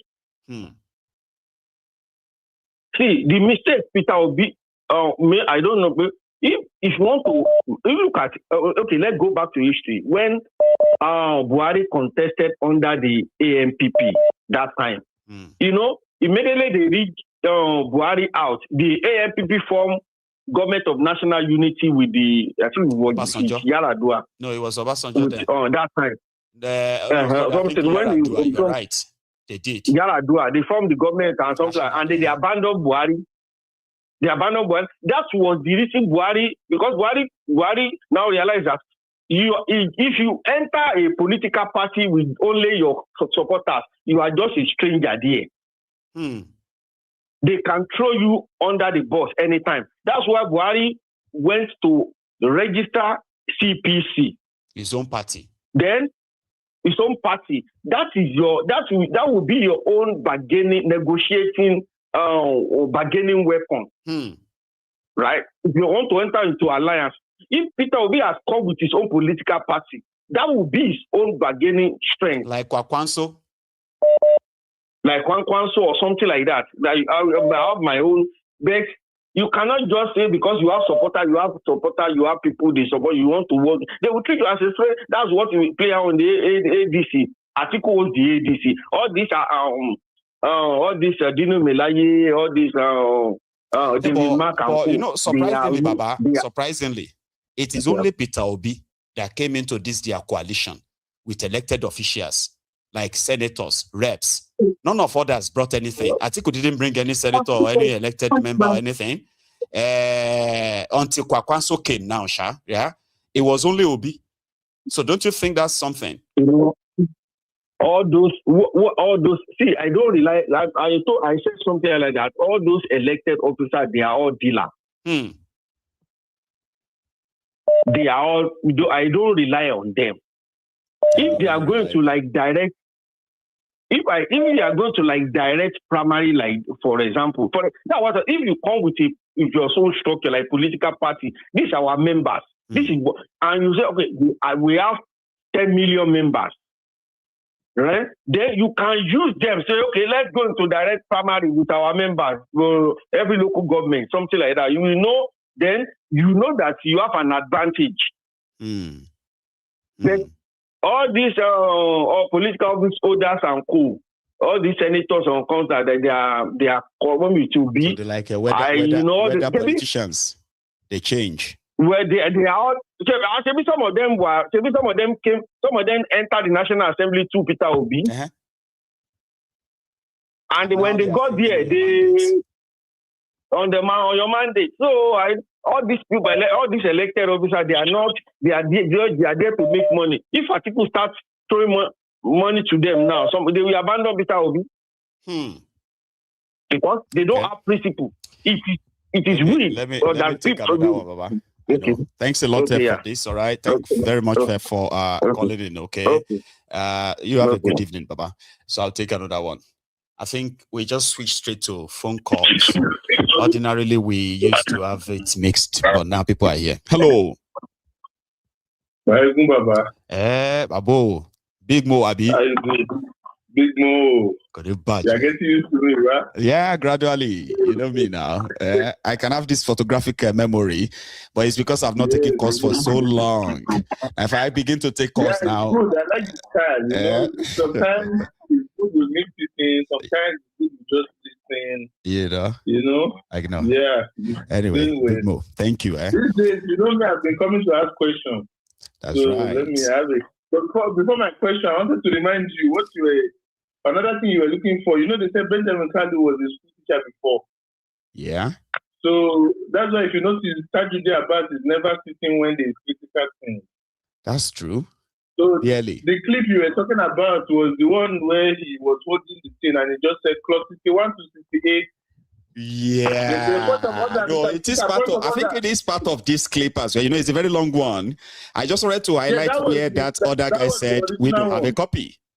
And that's a very significant statement when people say we don't have a copy. They are saying point of order. Point of order, Mr. Chairman, point of order, you just continue. You get? I remember that one. You remember that big one. That's a long one. I remember too. It's mental, Baba. These guys are clowns. But Baba, the question I want to ask you, all of us, I don't know, most of us on this platform, let me say we are civilians when it comes to politics. We are just, seeing what we're saying, we're reading the room. Some of us are in the country, some of us are outside the country. That's right.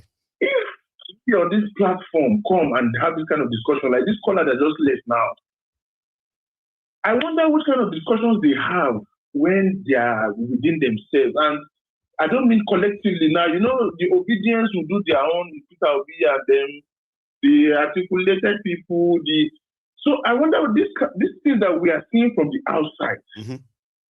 They know they see them near on the inside. I mean, is it just that we are civilians and we don't know what we're talking about?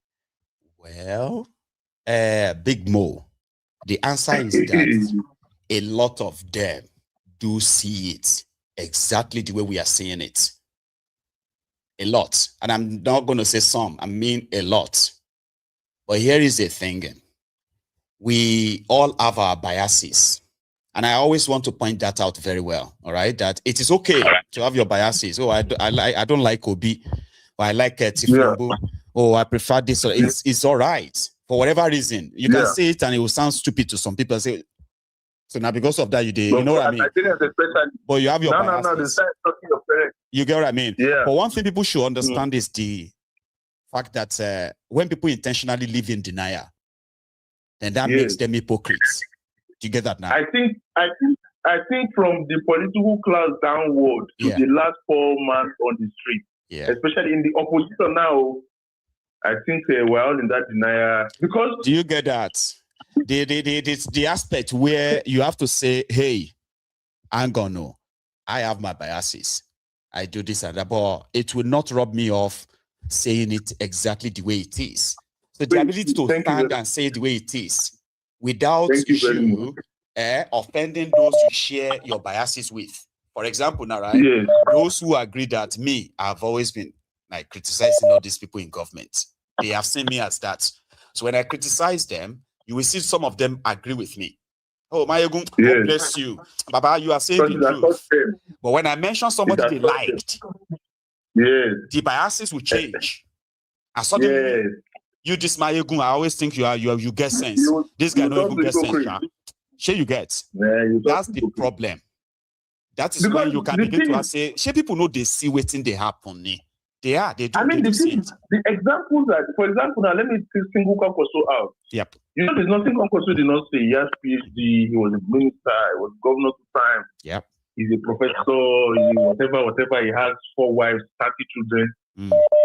When he look at the calculation, it be like say, I just follow this Obi, this Inyamuri, it be like say that's the way. He swallowed his ego. Yep. Abi? Yep. He just went and took head for Obi side. Now, that is an example already of what we were all discussing on this platform. And then Big Mo, to buttress what you just said just now, right? And then the moment he switched, those thousands or even maybe hundreds of thousands of those who agreed with him when he saw Peter Obi as Nyamiri, all of them automatically switched too. Obi is no longer Nyamiri. Obi is a good this, he's a unifier, he's this and that. You know, that art mentality. For people that are calling maestro and all this kind of stuff, okay, if you say Tinubu is an evil devil maestro, nobody wants to follow his path. Okay, see now, the one who don't come for coalition, he don't show a small example. He knows all these people now. Who do you think his relationship is with? Better Atiku, David Mark, all these guys that they be running things. There's no insult, he did not insult Peter Obi the last time. But now, he don't do in mathematics. Inside that in red cap, he don't say, okay, he be like, say, this is the surest way. And when the things switch now, they start saying, not. I trust Peter Obi, but just push me forward. I don't know where all of them. I think the surest person there that also doesn't hide why he's there is Atiku. But for the people that are thinking that Atiku is one kind of elder statesman, he said it's not, this is the last time. Last election was his last time. The one before that was the last time. In 2019, when he cried, it was the last time. It's always the last time. The excuse he gave us in 2023, he said he gets 30 children, so they disturb him, he wrong, no one wrong. But they disturb him. Now he will come and tell you he has more concubines now. And that's why he's going to run for 2027. I mean, and he's going to say the same thing in 2021. I believe I'm not seeing something that they are saying. Maybe I just want to believe it like that because, as I said, that's a political division. Big Mo, wait. Atiku is a man, right? Old man for that matter. Okay? And everyone has a dream. I mean, everybody should have a dream. Abi? Or dreams. Yes. So there's nothing wrong. There's nothing wrong in you having a dream of driving the fastest car at the age of 80. You get what I mean? Like you want to go 200, 250 at that 80. It's a dream. You want to go skydiving at the age of 95. That could be a dream. Something that somebody will say, oh, it's going to kill you. There's nothing wrong in that, Abi. But when it comes to public office, there could be something or a lot wrong. And this is how you get to know. When you look at young people who are in their 20s, in their 30s, sweating it out, trying to make an impression that an 80-year-old man is the right man to lead them into their future. Isn't that a bigger problem? Let me use myself as an example because I myself I know very well. Right. I have people I call mentors, political mentors. There are some of them are the bastards we are talking about here. But when I sit there, I pick them, you learn, they tell you the history of Nigeria, you take all these things. But the thing is that I don't forget that these guys are the cause of these problems were inside. This is where I lose the youth in this Nigeria, or majority of the youth. Because a lot of them, when you talk to them about other things, their head is on the game. But once they enter politics like this, okay, no problem. Learn from Tinubu has had his admission for 30 years. You are 30 years. So his admission is as old as you. Learn from him, no problem. But don't get your head out of the game. You get? You know where you are headed. Like you now, for example, you have never hit that Nigeria is a lie. You talk about the politics, you talk about the politicians, the people, and all of us. You talk about everybody. When they do positive things, you talk about it. When the negative is there, but your goal on this platform, as we know, is that Nigeria cannot work the way it is. No. Finish. Your head is in the game. So any other grammatical abracadabra around it is just called mental gymnastics. It is nothing. So the day when Nigeria catch fire like this, and I see my ego for airport, I know we will shock. Yep. You understand? But all these ones, they will give you money, they will buy you car, they will do all these things. The way we take religion, I wish we would take our life serious like that. If you're a Muslim, you wake up, you pray 5 times a day, you go to Juma, on Sunday, you go to church if you're a Christian, whatever you practice, you don't joke with that, Abi. Nope. No matter what happens in your life, your religion is there. You are still going to worship. That's why we're supposed to take this our stuff. But they enter APC now. They give them shirts. They give them balloons. Now we swear. They go get now. They go begin. They say your father, Baba. You tell your father to try out. Wait till your papa don't do. Wait till your mama don't. The ones that are closer. Yeah, the ones that are closer, they carry them enter convoy. Maybe they even travel with their private jet. They have forgotten themselves. And suddenly they started seeing themselves as belonging. We belong. We did with Sheyi Tinubu yesterday. We all did together for say exactly. Do you actually really believe in we? You know, my boy, if you go back in our history, even all these ones who are insulting today, all these old men that were insulting today, is that not how they were plotting before? A general social person, the time on the day.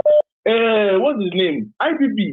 He has been wanting to be head of state since when he was a captain. He don't tell all these older northerners that he will leave this country one day. They will just look at like this small boy. He don't tell them, I will leave this country one day. I will leave this.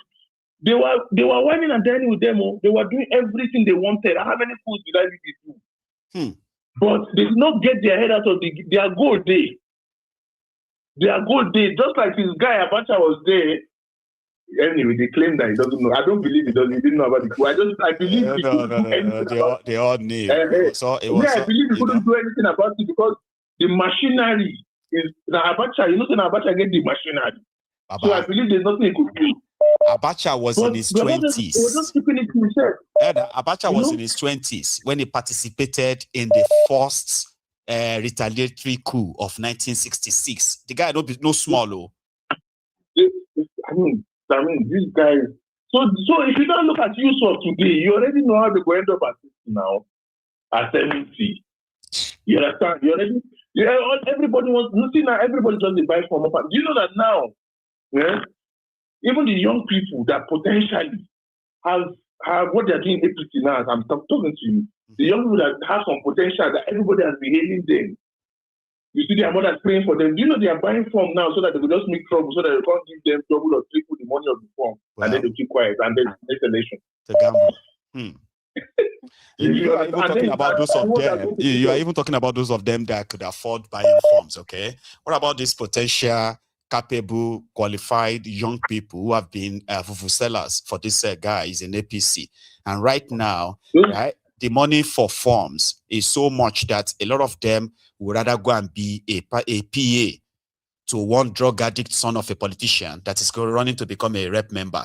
They would rather go and be his PA than for them to actually go out and say, okay, I'm going to run for office. Now, they can't. That's another funny thing now. Let's go back again in history, where all of them rich. They were not rich. All these bloody fools now, most of them, 90% of them are poor men. But now once of their friends will be so person picking, we will come together, call your other friends. Okay, them, they don't like politics, but you will push you in front. For example, see today, the guy that Tinubu appointed NNDPR was a former executive in Dangote refinery. You think it's a mistake? You think the guy is just so good in doing petroleum affairs? Engineering. But I mean, they are playing chess with us, and we just look. It's always been chess, Baba. They are playing chess. But playing checkers. It's mental. But these politicians now, I the one that say, what do you guys do? All this your closed door meeting. What do you discuss in closed door meeting is not? Yes, what is? See, tomorrow I'll keep reminding you, my end of 2024, when they call us, me and you, they say we be hypocrite. I don't even forget the whole thing, but that time we were saying what is Obi doing joining these people. When I was saying, oh, they should build up on it. You said we should give them time. We are giving them time now. No, they're out of time, Papa. I mean, when I initially thought they wanted to do something was when they launched the obedience movement registration, right? I thought, oh, that was a great idea to collect data. And this time, use this data very, very well. Because they were registering Nigerians who were obedient, okay? Voter at the voting age, okay? And at that point, I was expecting them to declare that we've registered more than 20 million people. Okay, somehow that project just And this obedience, me, I like obedience, but I think the obedience too are getting lost in the thing. You know, when Peter Obi, the obedience that we knew, if Peter Obi tell somebody happy birthday, we obedience is not a traitor, Peter Obi will collect. That's right. If Peter Obi support somebody will die, we obedience is not a traitor, Peter Obi will collect. Do you remember? Yes. Obedience now they fizzled out. I don't know what has happened. I don't know whether it's the ones who they become disappointed. I'll tell you. They didn't fizzle out. I mean, I like that observation just for the sake of our viewers, okay? They didn't fizzle out. They figured out that them tearing Obi is counterproductive. Tearing him up in public like they usually do, right? Is counterproductive because, number one, there's this impression that Obi doesn't control the obedient. If he say anything anyhow, he go collect. And this ADC, Egbe people, right? It was always like, what do you call it? It's always like a feeding time for them. They will now be like, they will be watching the obedient, you know, they will be screenshotting all these conversations and all that. So they decided that, one, maybe Obi himself doesn't really kind of go out of the line all the time, but joining the coalition, right, makes it majority of them feel like, even if Shekau is part of this coalition, they don't care. The only thing that will make them care is if Peter Obi is not the candidate. Like everybody can be all of whatever they are. Here you get Obi can be with them, but they will no longer condemn him anymore. That's what you have. You know, they said if he's VP, or if he's not president, they are not doing. They are not doing it right now. You know, they are tackling themselves on social media right now, Baba. I don't know if you follow them very well, right? I see them on X. You know, but I hope that and you know the sad part of this story is this. If that's the case, and the way we're going like this, and Peter Obi ends up not becoming the candidate, who don't win election? Tinubu now. Oh God, so I don't know. And that statement is somehow, I mean, it's kind of selfish, okay? If we think of it in the long run, okay? It's like this, by arrangements, or the unwritten arrangement, right? A Southerner should do another 4 years, okay?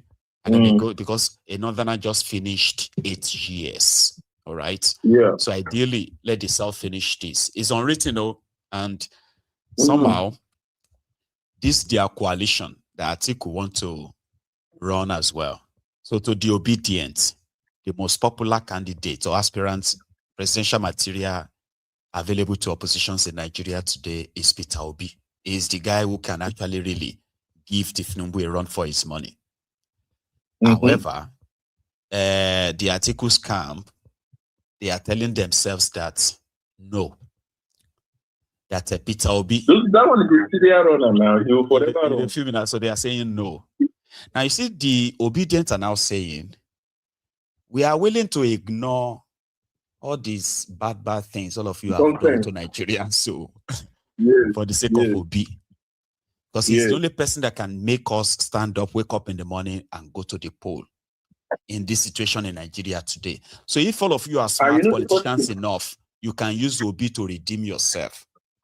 This is where the selfish part of it is, okay? Said, if you don't give it to him, he said, if you don't give it to him, we are not going to be interested in whatever happen afterward. Because the only reason why they are interested is because of him. Yes.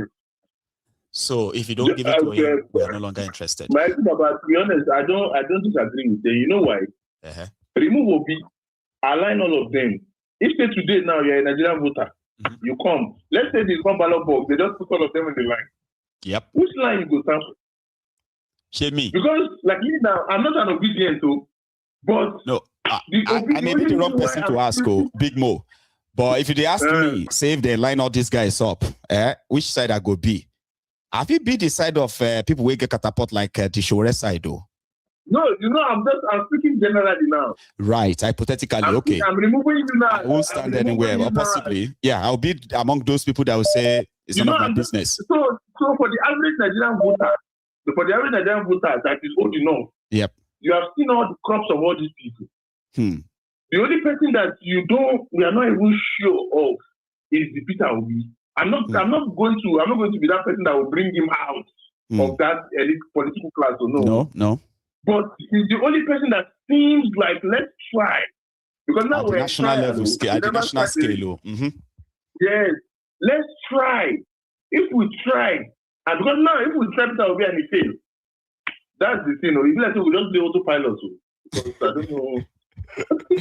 Anyway, people will disagree with you when you said that you are not obedient. Because when you talk like that, people automatically feels like, oh, you've got a bias for Obi too. That's why I used to say I'm not. The reason why I say I'm not obedient is because I am looking for something that will work. Something different. I don't care if the person is a human being or if it's a bush baby or it's a cattle. Just something different from what you already knew, right? That's what they have, because I cannot, like now, I cannot leave Tinubu and say I'm going to follow Atiku. Or I can't leave Atiku and say, oh, I don't think today I'm going to wear Kwasia cap. What am I doing? David Mark will say we don't need phone. Anyway, Big Bro, it's really lovely talking to you, Baba. You and I can stay here all night. I wish we were having this chat over what do you call it? Over some asun or suya or pepper soup. It would have been so lovely. You know what I mean? Anyway, it's really good to hear from you, Baba. Enjoy the evening, okay? Nice one, sir. Yes. So again, my own time is kind of like rounding up as well. You know, I am enjoying this. And now you won't let me even share the rest of what I have to share with you. So I'm just going to keep that to myself for another time. Let me take this call. That person has been calling and trying and trying. Can you hear me? Hello. Hello, my good general. Yes, sir. How are you, Baba? This is Ferdinand. This is Ferdinand from Newcastle. I'm okay. Freddy. That's a Ferdinand. See, Ferdinand, right? I think, where was your place again? Newcastle, where? Yeah, Newcastle. Yes. Got it, right? See, my memory is not completely off. So, Ferdinand, no. I'm okay, bro. I'm okay. Brilliant. Nice speaking with you. It's been a while. Been a while, but I've been following the program. You know, my shift schedule actually changed. Right. So I work when you're always online. Oh. You know. But okay. I'm but so happy to tonight is different, right? You're not working tonight, are you? You know, I'm not working tonight. That's why I had to call. Brilliant, Baba. So and I've seen that you've been trying to get through all this while, so that's why I couldn't really ignore it. Yes. I've been calling consistently. Yes. Bless you. Anyway, you are here tonight.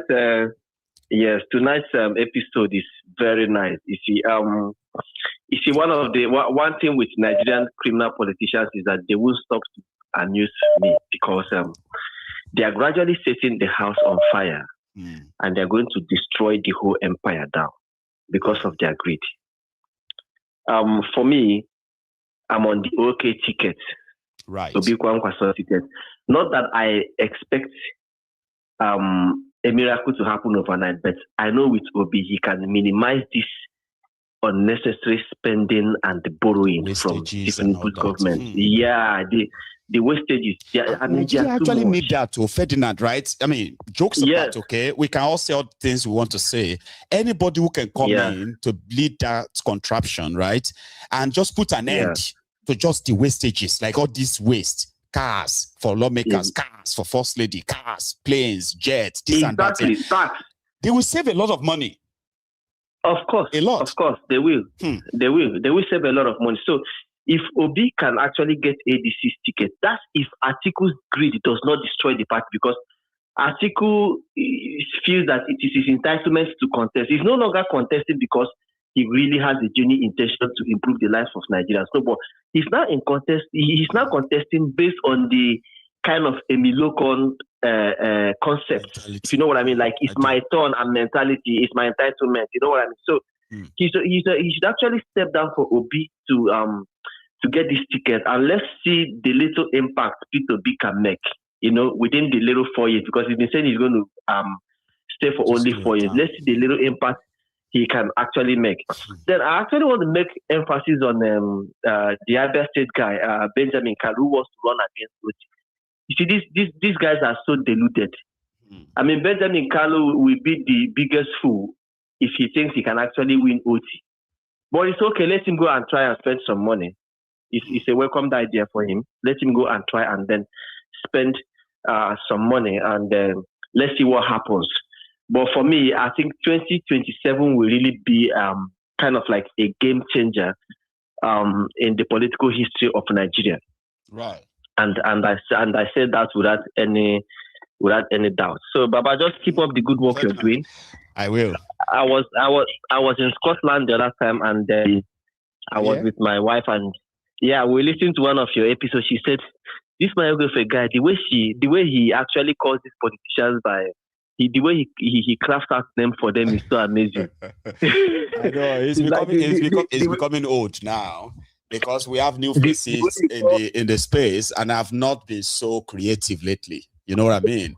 But I can still use the oldies, on some of these old guys. But say me well to her. Okay. Yeah, she really says the way you call Wike with a Wike that he's really a Wike.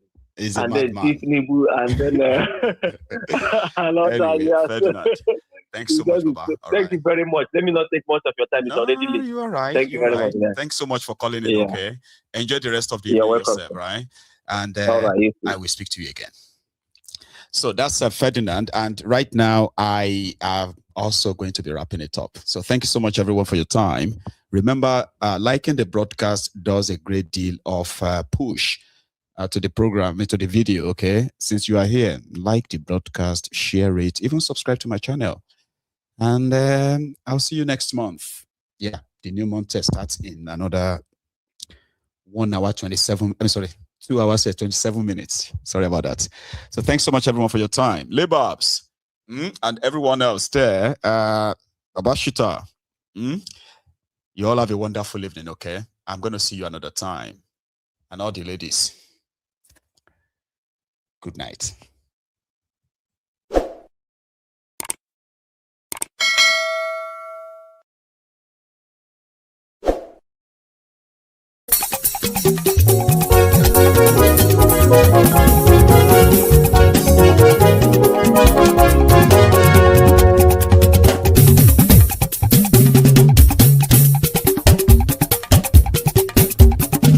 Mayegun làwa mọ̀ làmọ̀ tó dòdòdò.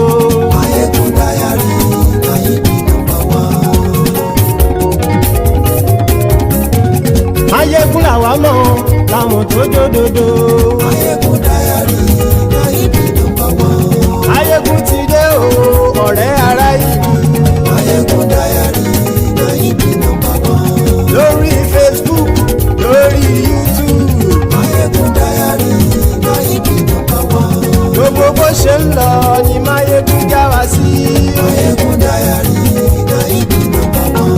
Àṣírí ọ̀jẹ̀lú kì í bò níbẹ̀ o. Mayegun dayari Mayebi number one. Bó bá ṣe eré àní Mayegun máa wí. Mayegun dayari Mayebi number one. Ó sì tún ṣe eré wàá gbọ́ níbẹ̀ o. Mayegun dayari Mayebi number one. Mayegun dayari politico. Mayegun dayari Mayebi number one. Godfatherism kò sí lọ́rọ̀ Mayegun. Mayegun dayari Mayebi number one. Ẹ farabalẹ̀ sẹ́ o kẹgọ́rọ̀ lẹ́nu. Mayegun dayari Mayebi number one. Àní Mayegun làwa mọ̀ tó dòdòdò. Mayegun dayari Mayebi number one.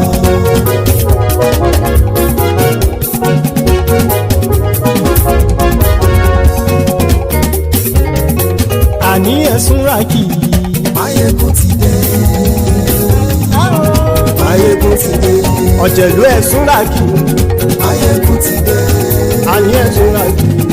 Mayegun ti dé. Lórí Facebook. Mayegun ti dé.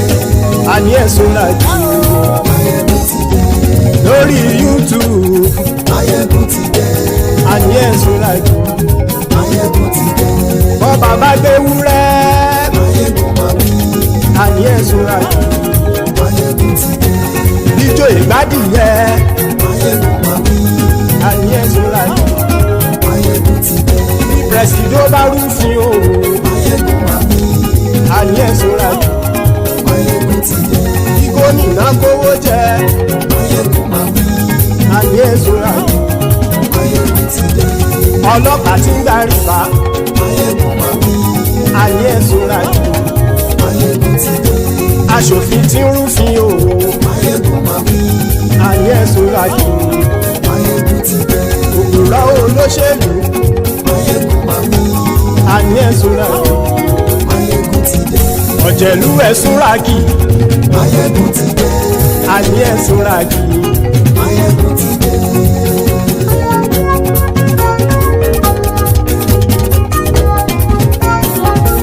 Máyégún ti dé. Gbogbo Ọ̀jẹ̀lú Súràkì. Máyégún ti dé. Gbogbo Ọ̀jẹ̀lú Súràkì. Ṣùgbọ́n ní bá ti ṣe èyí tó yẹ kí wọ́n ṣe, ọmọ bá dèrò ní fi wọ́n níran o. Máyégún ti dé. Gbogbo Ọ̀jẹ̀lú Súràkì. Máyégún ti dé. Gbogbo Ọ̀jẹ̀lú Súràkì. Ṣùgbọ́n ní bá ti ṣe èyí tó yẹ kí wọ́n ṣe, ọmọ bá dèrò ní fi wọ́n níran. Wọ́n fowó bẹ́ẹ̀ o, Máyégún ó sọ pé wọ́n ò bẹ́ẹ̀. Wọ́n fowó bẹ́ẹ̀, Máyégún ó sọ pé wọ́n ò bẹ́ẹ̀. Oníkan ṣáàtì ṣe èyí tó yẹ kí wọ́n ṣe, fáwọn ará ìlú tó gbé wọn débẹ̀ o. Máyégún ti dé. Gbogbo Ọ̀jẹ̀lú Súràkì. Máyégún ti dé. Gbogbo Ọ̀jẹ̀lú Súràkì. Ṣùgbọ́n ní má ti ṣe yìí tó yẹ kí wọ́n ṣe, ọmọ bá dẹ́rọ̀ ò ní fi wọ́n níran. Kì máa yí ṣe eré, ọ̀rọ̀ yìí kì í ṣe ẹ̀fẹ̀. Kì máa yí ṣe eré, ọ̀rọ̀ yìí kì í ṣe ẹ̀fẹ̀. Ẹni bá ti lè lẹ́bọ̀ lẹ́rù o, ọmọ bá dèrò kàṣà ìtú wọn síta. Máyégún ti dé. Gbogbo Ọ̀jẹ̀lú Súràkì. Máyégún ti dé. Gbogbo Ọ̀jẹ̀lú Súràkì. Ṣùgbọ́n ní bá ti ṣe yìí tó yẹ kí wọ́n ṣe, ọmọ bá dẹ́rọ̀ ò ní fi wọ́n níran. Tẹnitẹni ọmọ Máyégún ọ̀rẹ́ ara ìlú mọ̀mọ́ ni mo fọlọ́run ṣọ́ ẹ̀ bá kìlẹ́bù.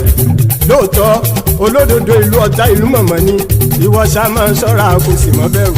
Bọ́tà ń lè rí bóníṣègùn lé káwọn mọ̀mọ́ fi ṣera wọn ni ó ti dẹrùn tí wọn ò gbọ́dọ̀ sì mọ́ bẹ̀. Èèpo ọ̀gọ̀lọ́mọ bá dérò tàjẹ́ ò gbọ́dọ̀ jẹ́, ó ti dọba lórí àbínú ẹni kò sì mọ́ bùyà. Àìsíwọ̀lú ní ẹnìkẹ́ ìgbódì ẹyin lábàrá o, ó kó ẹni tó bá dán wò á kàmù. Máyégún ti dé. Gbogbo Ọ̀jẹ̀lú Súràkì. Máyégún ti dé. Gbogbo Ọ̀jẹ̀lú Súràkì o.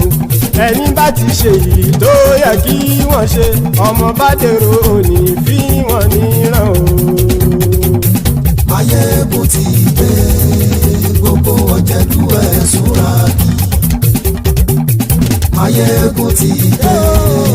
Gbogbo Ọ̀jẹ̀lú Súràkì.